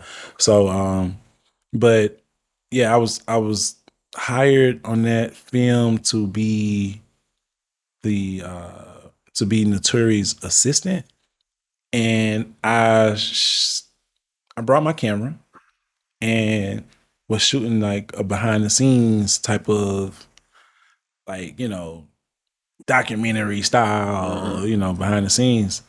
And, nobody really thought anything of it. It was just kind of cool. But after I did it, I did the edit and sent her 3 episodes. She was like, episodes? You know what I'm saying? I broke down each day as if it was like an episode. The top of the day, it like opened up. She's welcoming people. Da da da da. We go through the day, and then I close it out at night with her saying like goodbye and good night. That was a long day, y'all, and da da da da. And she's so, oh my gosh, she's such a good person. Yeah. A good actress. She just, man, any camera would love her. Just any camera, any microphone would love her. So we did the 3 episodes. I showed it to her. She just fell in love with it and was like, what? Like, you did all of this? You produced this with your little, like you didn't, like, I didn't make a lot of, like, they're shooting a whole production. Right. But I'm like just getting a little behind the scenes, this, that, and the third. And I was able to produce something that, she really, really fell in love with. So she made it her thing to bring me along for every project. Wow. She did. She was like, "You're gonna be with me, no matter what. No matter what I made, you're gonna be with me." And yeah, man, we ended up doing the Christmas movie. I think it might have been later that year. We did Kirk Franklin's The Night Before Christmas, and did the same thing. Killed it, man. It was a 28-day shoot. Kirk Franklin came on day 27 and 28. Mind you, the movie is called Kirk Franklin The Night Before Christmas. But he was there for 2 days. It could have been called Kirk Franklin Shows Up at the Very Last Night Before Christmas. Nah, but man, it was so amazing because it shows, it showed me like how much of an impact you can have on the film in 2 days. Also, I hadn't been hired for that particular film because she was acting in it. She wasn't a producer or a director in it, so it was one of those like you can come on, and work your 1 and 2, come on and make a job out of this. And when I tell you, man, that was one of the greatest opportunities I ever had, man, because Kirk Franklin wasn't there, mind you, until like the last 2 days of shooting. Yeah. But when I say the producers fell in love with me, the writers fell in love with me, because I was there every day, Right. still documenting just Naturi and then like their process of the filmmaking. And just, me doing my little 1s and 2s, my little, I know. helping here, helping there. And when Kirk Franklin was coming for the last 2 days, one of the producers came to me and was like, you have to shoot Kirk. You have to shoot Kirk. She got on the phone with Kirk Franklin's team, and Kirk Franklin's team had been looking for like somebody to follow him around. She said, it's only going to be Foster. Twinkie Bird. That was the lady's name? Yes. I just called her like a couple of months ago just to thank her again randomly. Man, you talk about emotional. That right there, that did it. She called them folks and was like, Foster Lewis is gonna do y'all's BTS. Like, that's the person. Man, dude, them folks said, we gonna pay you $2,000 a day. I said, what? Wow. Bro, them folks, the reason why I say I feel like that changed my life is because I was taking pictures for $3.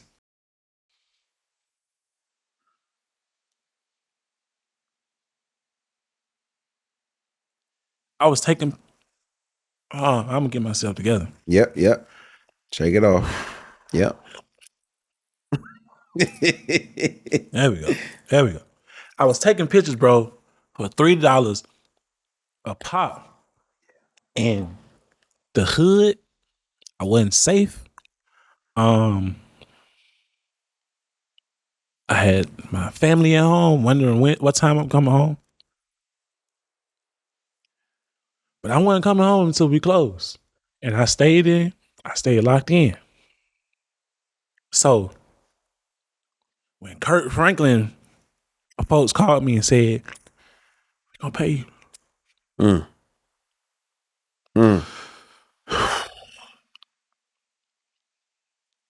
I'm worked up about this, bro, because this was the moment where I knew I wasn't going back. There was no going back. It was at that moment I knew it, right?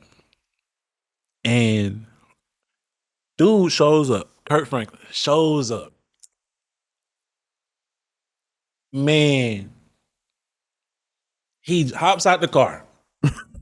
Right? I'm a little nervous because this Kurt Franklin. Yeah. This yeah. Grammy Yes. man. This is the Grammy man. I'm like, oh, shit. Like, I mean, I work with high profile people. Yeah. But this Yeah, Kurt, you was there for Notori Norton. Like, come on. Right. Yeah. Like, come on. Right. I'm there for my baby. Yeah. But it's Kurt Franklin about to get out the car. And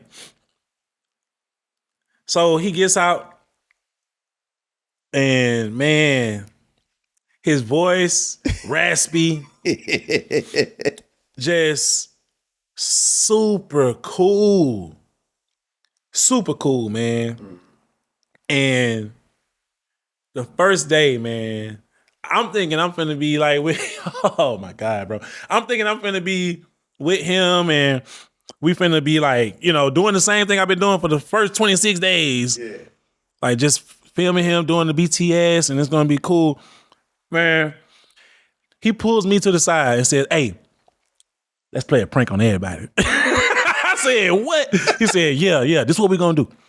We're gonna go around and I want you to film me as if I'm not supposed to be here. All right. So we gonna go, cause he like, so what he would do is he would go into a room and he would say, hey, look, hey everybody like, Kurt Franklin, oh my God. He's like, no, stop. I need y'all to act like I'm not supposed to be here. And then he'll back out the room and then it's me and him with the camera and we come into the room. And he's like, hey, everybody. And everybody's like, sir, why are you here? Sir, can you leave? Security, somebody come and get him. And we did that throughout the whole set. And I'm talking about Luke James. Yeah. Notori. Wow. Yeah, man. It was star-studded, man. Wow. And so we did that through the whole set. And at the end, he's like, all right, I need you to chop that up for me. I need to edit. Now. Right now. Oh. This is my shoulder. This is his hand. While I'm editing. Oh. For what? Kurt Franklin. Yeah. Me. Mm-hmm. My computer. He wasn't going nowhere until you chopped it up. I'm doing this edit, bro. It's a funny edit. Yeah. You know what I'm saying? It's funny. I ain't smiling. I'm talking about, this is a funny clip that I'm editing. Yeah. I'm like this. Bro, Kirk Franklin, Grammy man, Yes. is on my shoulder like, man, you edit so fast. You do this, you do this so good. You so good at this. It's Kirk Franklin. Yeah. You so good at this. Man, you da, da, da, da, da. I did it. Can you do this? Can you change this? And boom. All right. Can you da, da, da, da, da. You already know how I'm sounding on that mug. Yep. Yep. Yep. Like your motherfucking ass. I'm talking about, I'm editing, pop, I'm hitting them up. Man, we go up on when I say go up, I mean we post this on his Instagram, like from the trailer that we was editing. Right. And he was just so impressed by me. From like how I handled everything to how I shot everything, how everything looked, the fast turnaround, the edit. Wow. And that all happened because of how I started and how I wasn't getting paid. And it was the John music videos. And it was the Club Chocolate working in there for $3 a fucking picture. And the late nights and the doing this shit when I'm damn near sleepy. So imagine if I got some energy. You know what I'm saying? So, man, that shit just, it's just, so yeah. So I got paid $2,000 a day. And I kind of been on the same shit ever since. Wow. You know what I'm saying? Like, he called me right back. And that was the other thing too, bro. What?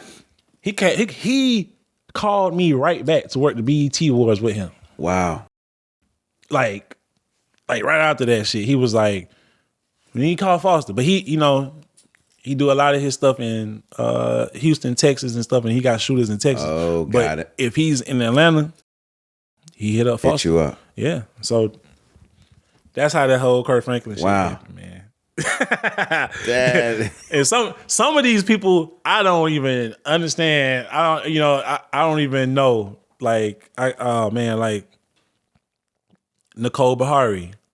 Me and her did some amazing artwork. It's up on my page right now. Yeah, I saw some of them photos, man. That was like when she was in the box or something like that. Was crazy. Yeah. I was like, yo, what the heck? You get in the box, yo. That was in LA. Man, I went to LA and we shot that shit at like probably 7 o'clock in the morning. Wow. Yeah, that was insane. So who was it your idea to get into a box? A see-through, I guess a transparent box or whatever? It was one of her creative ideas. Yeah, yeah. I did. What'd you think when she said, hey, I want to get into a box and I want you to shoot me? Like, what the? Honestly, man, that ain't even the weirdest thing. Oh. That I've been, asked to do. Or so it, as far as art goes, I totally get it. As far as art goes, if you think about, I don't want to speak for her, but if you think about Hollywood and just how things are and how you're able to see them, but you really don't see them. You see the character they're portraying. You see as much as this box will let you see. Wow. You know what I'm saying? Wow. Because you don't get to see her stand. You don't get to see her run. You don't get to see her dance or fight. You just saw her in the box. But people think they're seeing her. You know what I mean? So that's deep. That was deep. So when she came at me with the idea, I understood it. I overstood it. You know what I'm saying? Yeah. And that girl got a lot of like creative expression that she needs to get out. Yeah. Wow. So it was her idea. That's dope.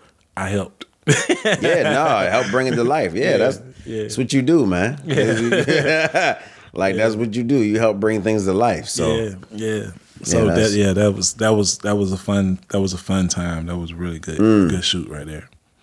And so I also saw something. Yeah, I be creeping on your Instagram. I try to share it all. I try not to hold back, but it's sometimes Also it's too saw much. some Danielle Brooks stuff. Oh, that's my homie right there, man. Yeah. Oh man, she's like a sister, man. She's like one of the sisters I never had. Yeah. You know, she cares. She cares so much about me. She supports me, man. You know, she was one of the first people who I shared that I'm, you know, getting into the acting thing myself. Yeah. And she was so supportive, and it's just like, you know, she's truly amazing. Yeah. But I met her at a baby shower. What? I met her at a baby shower for Two's Lewis' son, True Lewis. And she came up to me like, Foster, I just DM you. Oh, so y'all ain't met? This is the first time y'all met, Bro, she was like, this is the first time we met. And she was like, am I going to be able to be one of your like celebrity models? And stuff like that? I'm saying like, girl, what? I'm like, is this really happening? You know what I'm saying? But yeah, we ended up doing a lot of shooting together. I helped with the Color Purple rollout. Yeah. So I was there, me, Danielle, Oprah. I saw the Oprah. Yeah, Yep. that was a thing right there, man. Like, you know, I used to think you had to have like a security clearance and stuff to get around Oprah. You know what I'm saying? I'm not gonna debunk that, but I'm just saying. Yeah. But you was there. I was there. Yeah. Yeah. And it was amazing, man. We went to the what is that? The man, what's the biggest building in New York now? The Empire State Building. Yeah. Yo, why I was about to... Don't do it. Don't say it. Nope, I gotta say it. What? Well, I was about to say the Eiffel Tower. Eiffel Tower. Yo. The only reason why I said don't say it fucking- because that was the first thing I was about to say. We was at the Eiffel Tower in New York. The Eiffel Tower. They were like, huh? What New York you was in? You was supposed to be in Old York. You went in New York.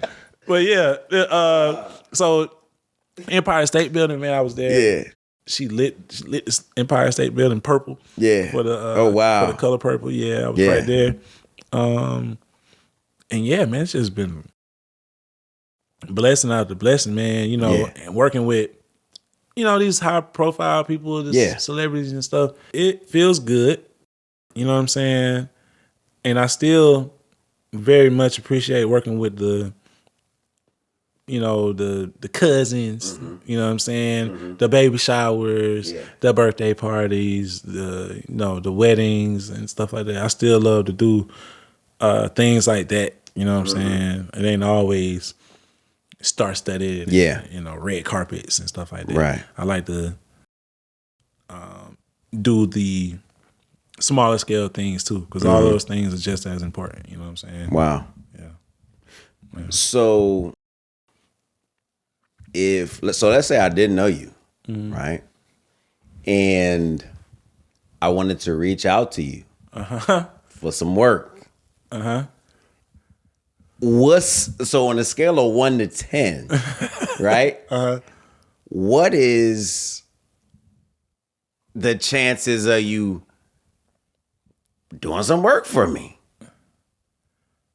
Oh man. Because I know you're busy. Yeah. So if I'm just a Joe Schmo, right? I am a Joe Schmo, but to everybody right now, I'm a Joe. But and I want to reach out because I need some work done. Like, are you doing work like that? You say you enjoy doing those things, but realistically, though, like, how would somebody be able to hire somebody like you? Oh man. If you know somebody that knows me, that's an advantage. Okay. All right.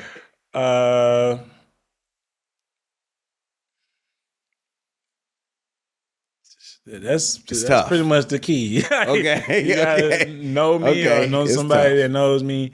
And I'm not on a high horse. No, I got you. When I do that,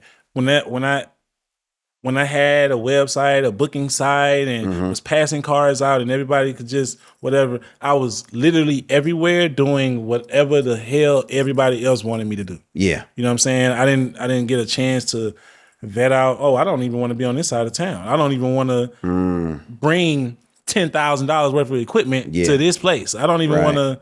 I don't even want to be here. So that's that. Yeah. Then I don't like even agree in your artistry. Like I don't even support you as an artist because I see your views are this. So, being able to vet out who I work with is one of the things that I cherish the most about where I am now in my career. Because there was a time where I worked for anybody who had money. And now that ain't the case. You know what I'm saying? And thank God, because people feel like they can pay you and disrespect you. They feel like they can pay you and now you finna do whatever the hell they want you to do. You know what I'm saying? I done gave folks their money back in the middle of the event and walked the hell out. You know what I'm saying? Because they're not being respectful. You know what I'm saying? So there won't be any go online and book Foster Lou, just like you can't go online and book Beyonce. Absolutely. You know what I'm saying? That's just that. I ain't Beyonce. That's but it. Hell, it's you know what I'm saying? like it. Nah, I like it. I'm not Beyonce, but I also not the one that you could just call and I'm gonna show up with $15,000 worth of equipment on my back, ready to shoot your event for a couple $100. That ain't happening. It just ain't happening. So. So y'all heard it first, and y'all see who I got in the chair. Access.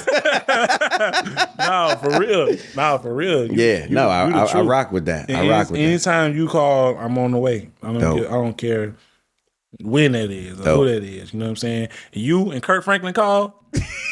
Oh, it's gonna be. I'm gonna call you back. I got Kurt Franklin on the phone, nigga. What? And I understand. I'm gonna call you right back. I got Kurt Franklin on the phone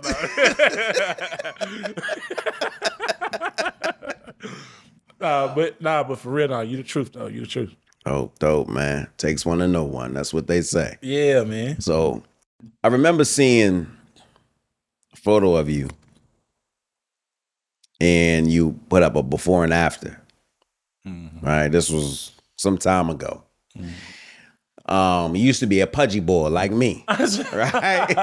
I was bigger than you. Nah. And now, you lost the weight significantly. Active. Always see the running videos. At one time, I think you was working in a gym or something like that, doing a lot of doing videos with that. Yeah. What brought that about, and how the heck do you keep it off? Oh man, what brought the weight loss about? Yeah. Oh man, I was 275 pounds. And you're how tall? 5'9", 5'10", 5'11", depending on who asks. You under 6 foot. How about that? Since you asking, 5'10", because it's, you know what I'm saying. But yeah, 5'10" and 275. Wow. Don't go together well. I was like a circle. You know what I'm saying? Yeah. And man, it was just certain regular things that I was struggling with doing, bro. Tying my shoe. It's like I gotta brace myself to tie my shoe. You know what I'm saying? You know what I'm saying? I would go up a flight of steps and be like, feel like I'm about to pass out. Right. And one of my friends, Rachel Coleman, she would run. And she was slim. Like she wasn't like running to lose weight or anything like that. But she would run, and she would always invite me to come running with her. And I'd be like, no, like, what I look like trying to run? Like, I can't run. I can barely be walking sometimes. Yeah. And she just kept challenging me. And I went out one day with her. And when I tell you, I could not run a 10th of a mile, like just straight running. Mm-hmm. So I said, man, this is not for me. I can't do this. This is just like terrible. But she challenged me to get back out there with her. Then I ran 2/10 of a mile and then stopped and I almost passed out. I almost died. Oh my God, I can't do this. Got back out there with her. Ran 3/10 of a mile and was like, hold up. I used to just run in this mailbox. Now I can run around past this mailbox and around the corner before I'm about to die. Mm. And then it just kept gradually getting like the distance, like just kept getting further and further. And I ran my first mile, 1 mile. And I was like, man, like I can really do this. Like I feared running. I used to look at runners like aliens. Yeah. You know what I'm saying? Yeah, like yeah. these people are crazy. What is up with them? And I slowly started like a little weight loss journey or whatever. I probably lost 15, 20 pounds. Thought I was doing it. Still 260 pounds coming in. 5'10". 5'11". 5'11" and 260 is still bad. You know what I'm saying? So God just be snapping, man. I got a client named King of Fitness. I still say his name, King of Fitness. That he ran a gym. Yeah. And I was gonna be in charge of his social media. And for him, he said, you can't work for me if you don't train with me. Like you can't, you know what I'm saying? Basically, you can't be no fat tubby boy over here and we trying to show the world how to get in shape. Like, look at you. You know what I'm saying? That. So I took I said I want this job, so I'm gonna just do the little training bullshit that you got. All right, whatever. Man, I started training, bro. I didn't even know this about myself, but I fucking love that shit. Wow. I love the before and after. I love looking down at my muscles and being like, oh shit. You know what I'm saying? I look different. I feel different. Motherfuckers looking at me like, oh my God, look at him. I'm like, yeah, motherfucker, look at me. You know what I'm saying? I didn't even know this about myself. You know what I'm saying? So I just started losing the weight, man. Losing the weight. We would come up with all different kinds of challenges in the gym. As you're also working. Yeah, I'm working in the gym. Wow. Filming. Oh man, it was such intense work. This was my first social media manager job. Okay. And oh my gosh, like I had to produce content in the morning, in the afternoon, and in the evening every single day. Wow. Every single day. Like for 2.5 years straight, Sundays included, every single day I had 3 pieces of content every day. Wow. Every day. How many hours did it take you to do that? Like if you like at the beginning? Yeah, so you would do it for a week, right? On Sundays you would make the content for a week. No. Every day I would record and produce every single day. I was on site recording at 7 a.m. Content produced by 8:30 a.m. Wow. Same from 12 o'clock to 1:30. Oh man. Same from 7 p.m. to 8:30 p.m. It was, I showed up and I dropped the content 30 minutes after the class. Damn. For 2.5 years straight. So my like content muscle memory was like this. I could walk in the room. I could walk in any room right now and give you 30 seconds of content and but nothing in the room need to be moving. Damn. You know what I'm saying? Like you look at my page right now, it says content master for that reason. Just I can just capture the content. But I had to work out every single night. Every single night I had to work out. And early on I looked at it like a punishment. Like, what the fuck I gotta do this dumbass shit for? I'm Yeah. doing deadlifts and fucking arm curls and fucking my back hurting and hurting. I'm like, how you expect me to hold this goddamn camera? You breaking my arms, man. You know what I'm saying? And but man, I would look at my body and I was transforming. You know what I'm saying? And I lost 100 pounds. I got down to 174 pounds. That was over the course of that 2.5 years? Yeah. Okay. Well, no, it took about a year. Okay. It took about a year. I had lost 30 pounds fast, and that was just stop eating 6 donuts a day type of shit. And then I locked in and lost all the other weight from running, biking, some swimming. So it was mostly cardio. Yes, it was cardio and heavy weightlifting. Oh. Yeah. So cardio and the weightlifting. Wow. The combination of those two, and did it. And I was doing it every single day. You know, I was calorie counting as far as like what I would eat. I knew exactly what I was eating. I ate the same thing every single day. It didn't matter. You could literally pick me up and drop me in the middle of any state and I can find what I want. And that's a rotisserie chicken from any little grocery store. It didn't matter what grocery store it was. All of them cook chickens nowadays. Get a rotisserie chicken and a bag of vegetables. Frozen vegetables thrown in the microwave. That's it. That's all I'm eating. That's all you ate? That's all I ate. Wait, so you ate the chicken throughout the day or that was one meal?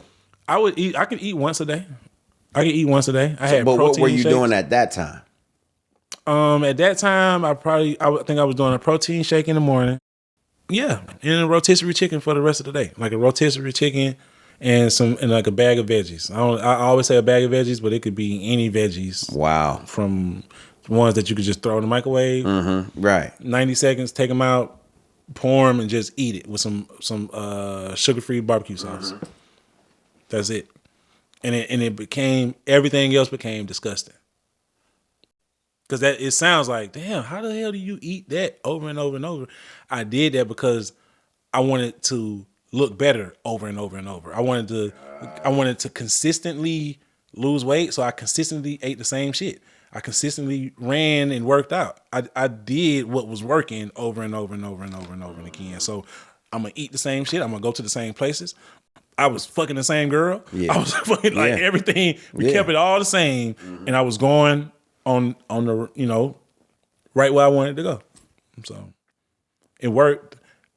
Shout out to King of Fitness for that, and everybody that had something to do with that, because that was one of those surround sound efforts. Like everybody around me was helping.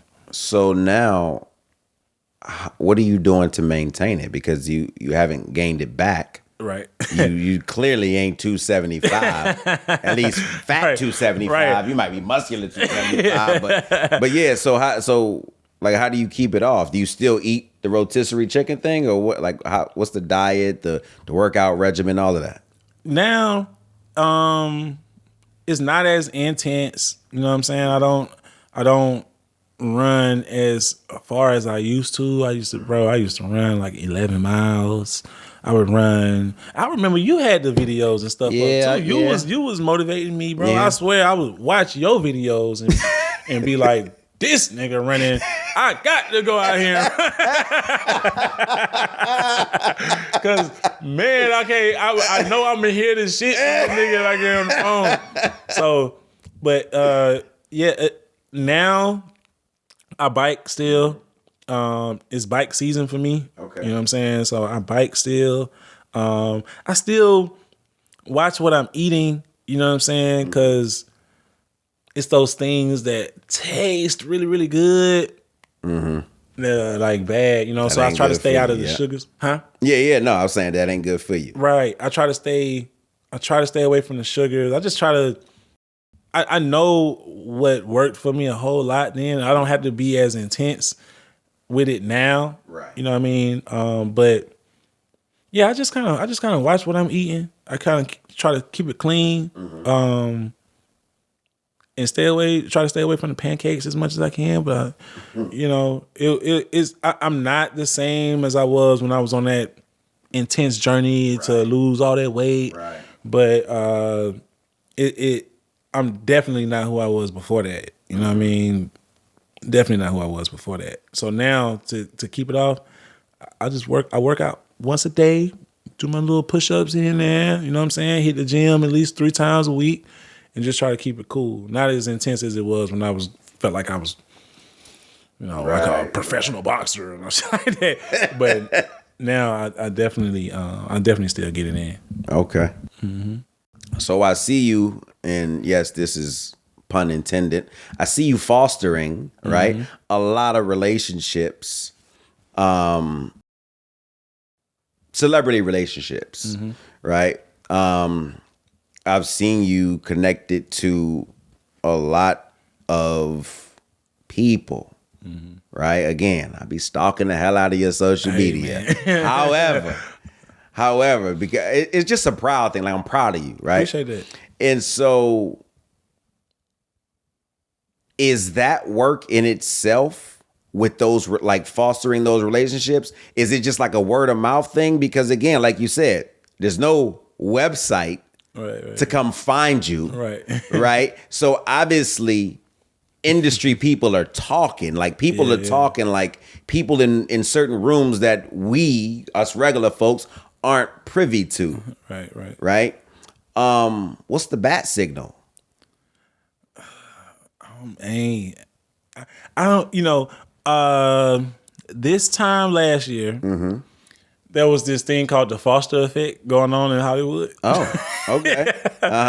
So serious. Like, all my homegirls was telling me about it, the Danielles and Nicole's was telling me about it. Like, it seemed like once Foster take a picture of you, you win whatever award you up for the week. Because all my homies was like, we do a photo shoot, and then they go and they up for an award and they winning whatever award that they going for. So I don't know. Maybe it might have been that little thing that happened. It's just delivering good work. It's word of mouth. To me, word of mouth is always better than like sending somebody like my website or something like that, because they can see the work. They don't know the person. Correct. People, most of the times, I can imagine when people speak about me, they talk about personality along with the quality of work. You know what I'm saying? And you don't get, my website can't speak personality to you. You know what I'm saying? So I appreciate the word of mouth. I appreciate all my friends. I'm gonna look in the camera this time. I appreciate all my friends that's spreading the word that I'm good at what I do. All right, y'all keep spreading the word. But man, that's really it has become enough to be word of mouth right now as it stands. You know what I'm saying? I have an amazing team that keeps me busy. You know what I'm saying? That literally looks at my schedule and says, "Oh, you're not doing anything? I think you can fill that with another film. Right. I think you could work this film. I think you could work this project." You know, so I appreciate them, and and and I know it seems so crazy to be like, you probably can't book me or something like that, but you can. I look into my DMs. Yeah. Sometimes when people DM me, I get clients from DMs. But it's just, the only problem with that is that a lot of times they're not serious. They just want to talk. Got it. You know what I'm saying? So They just want the access. They just want to talk. They just want to. I done had folks, bro. I done had people book me and we ain't take no pictures when I got there. Wow. Like, for real. Wow. So, I don't know. It's weird. But well, if you want to talk, you could always come here to talk. Right. You come here to talk.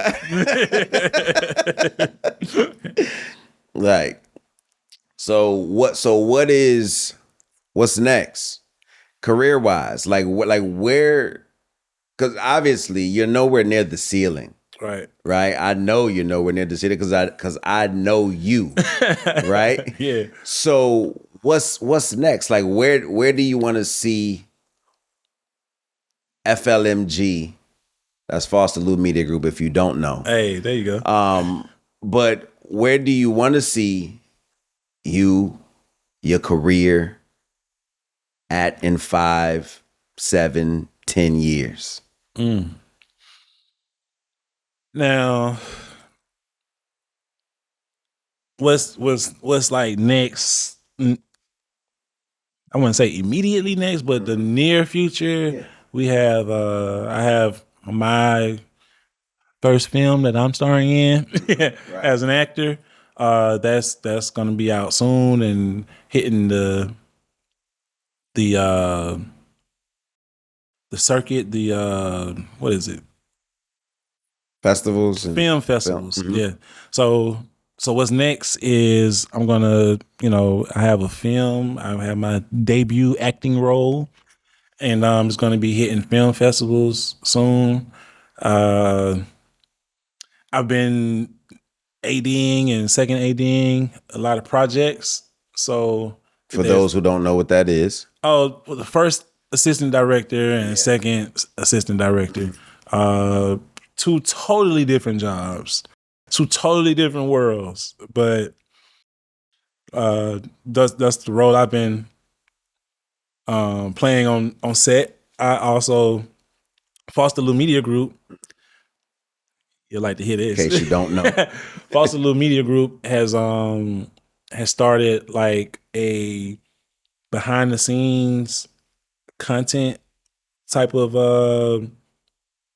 I don't even know what you would call it, because it's like another company, but it's not another company. It's like we're providing the behind the scenes for a lot of the movies in Atlanta right now. So just doing that has been like my main focus. Wow. Okay. is telling the story behind the scenes of all of the movies that are being made. So the story behind the story. Man, Got it. that right there, that's what's next. 5 years from now, when you're looking on whatever platform that you're looking on, and you're seeing a whole segment of behind the scenes for this film, behind the scenes for that film, behind the scenes, the making of, just like if you go on Netflix right now, and there's a whole category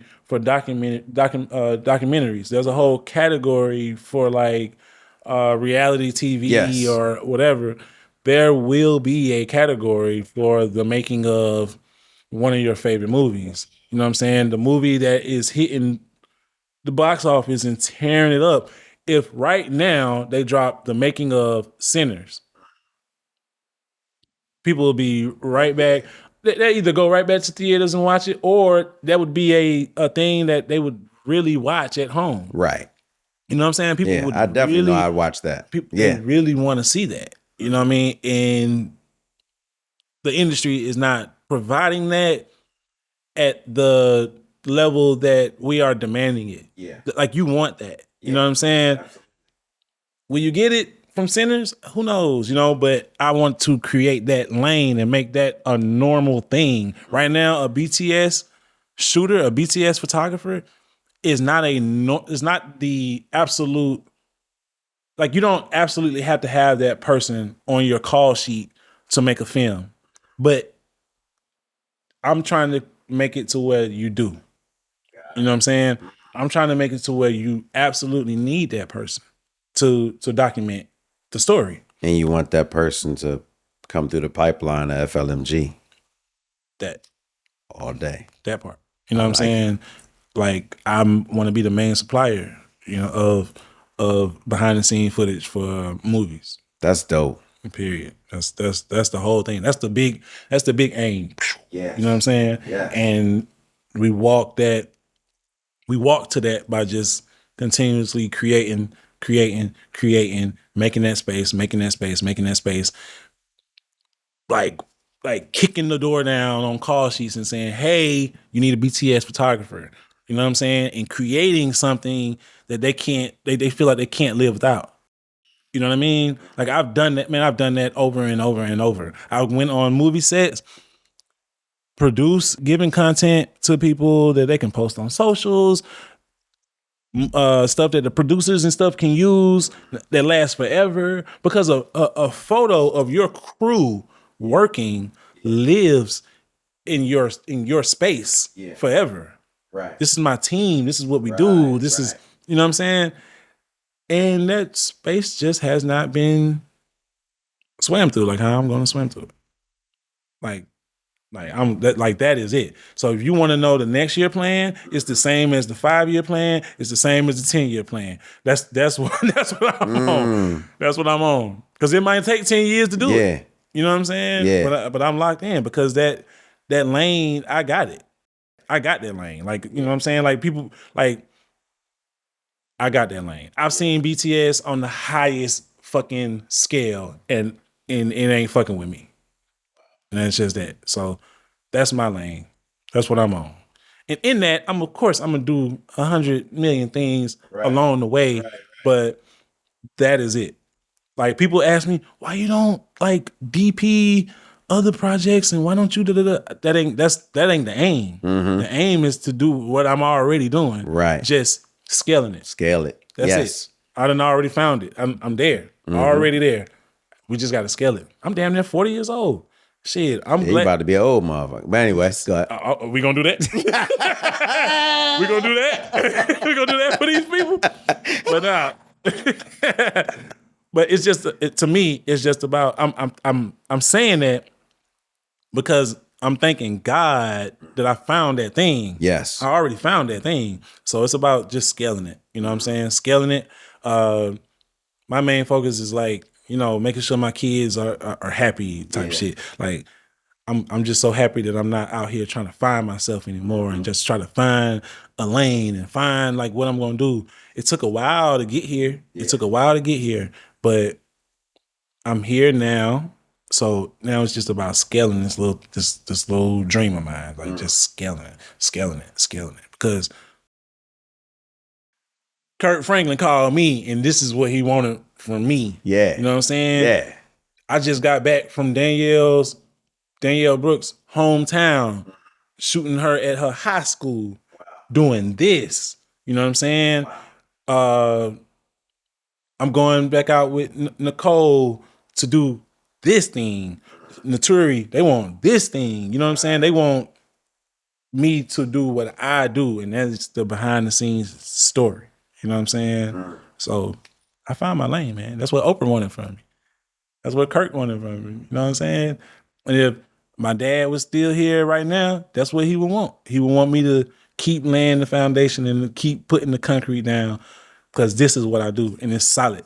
You know what I'm saying? Like, to be, I don't know what I want to do. Maybe I'm going to do this, and maybe I'm going to do that. Fuck all that. I'm going to act. I'm going to direct. I'm going to do all that, but my thing is this thing.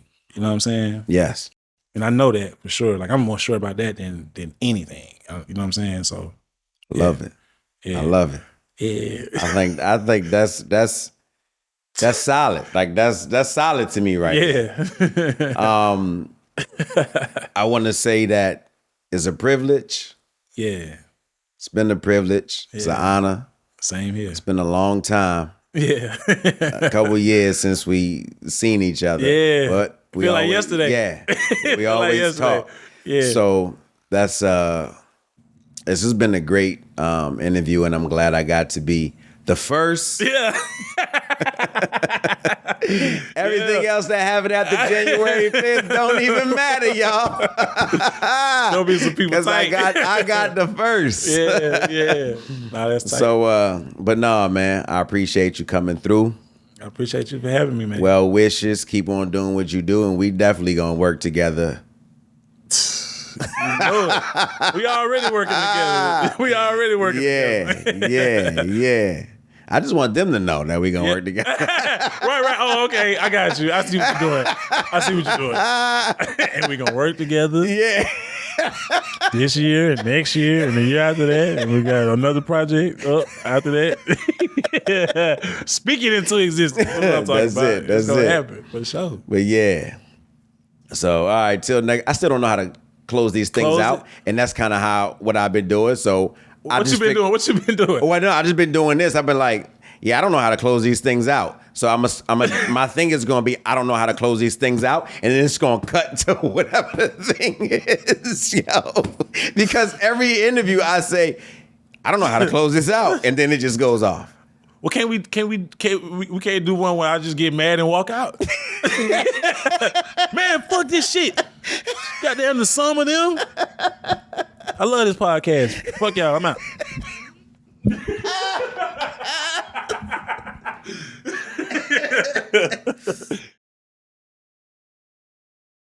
If you would like to become a featured guest on the Some of Them podcast, go to www.someofthem.com.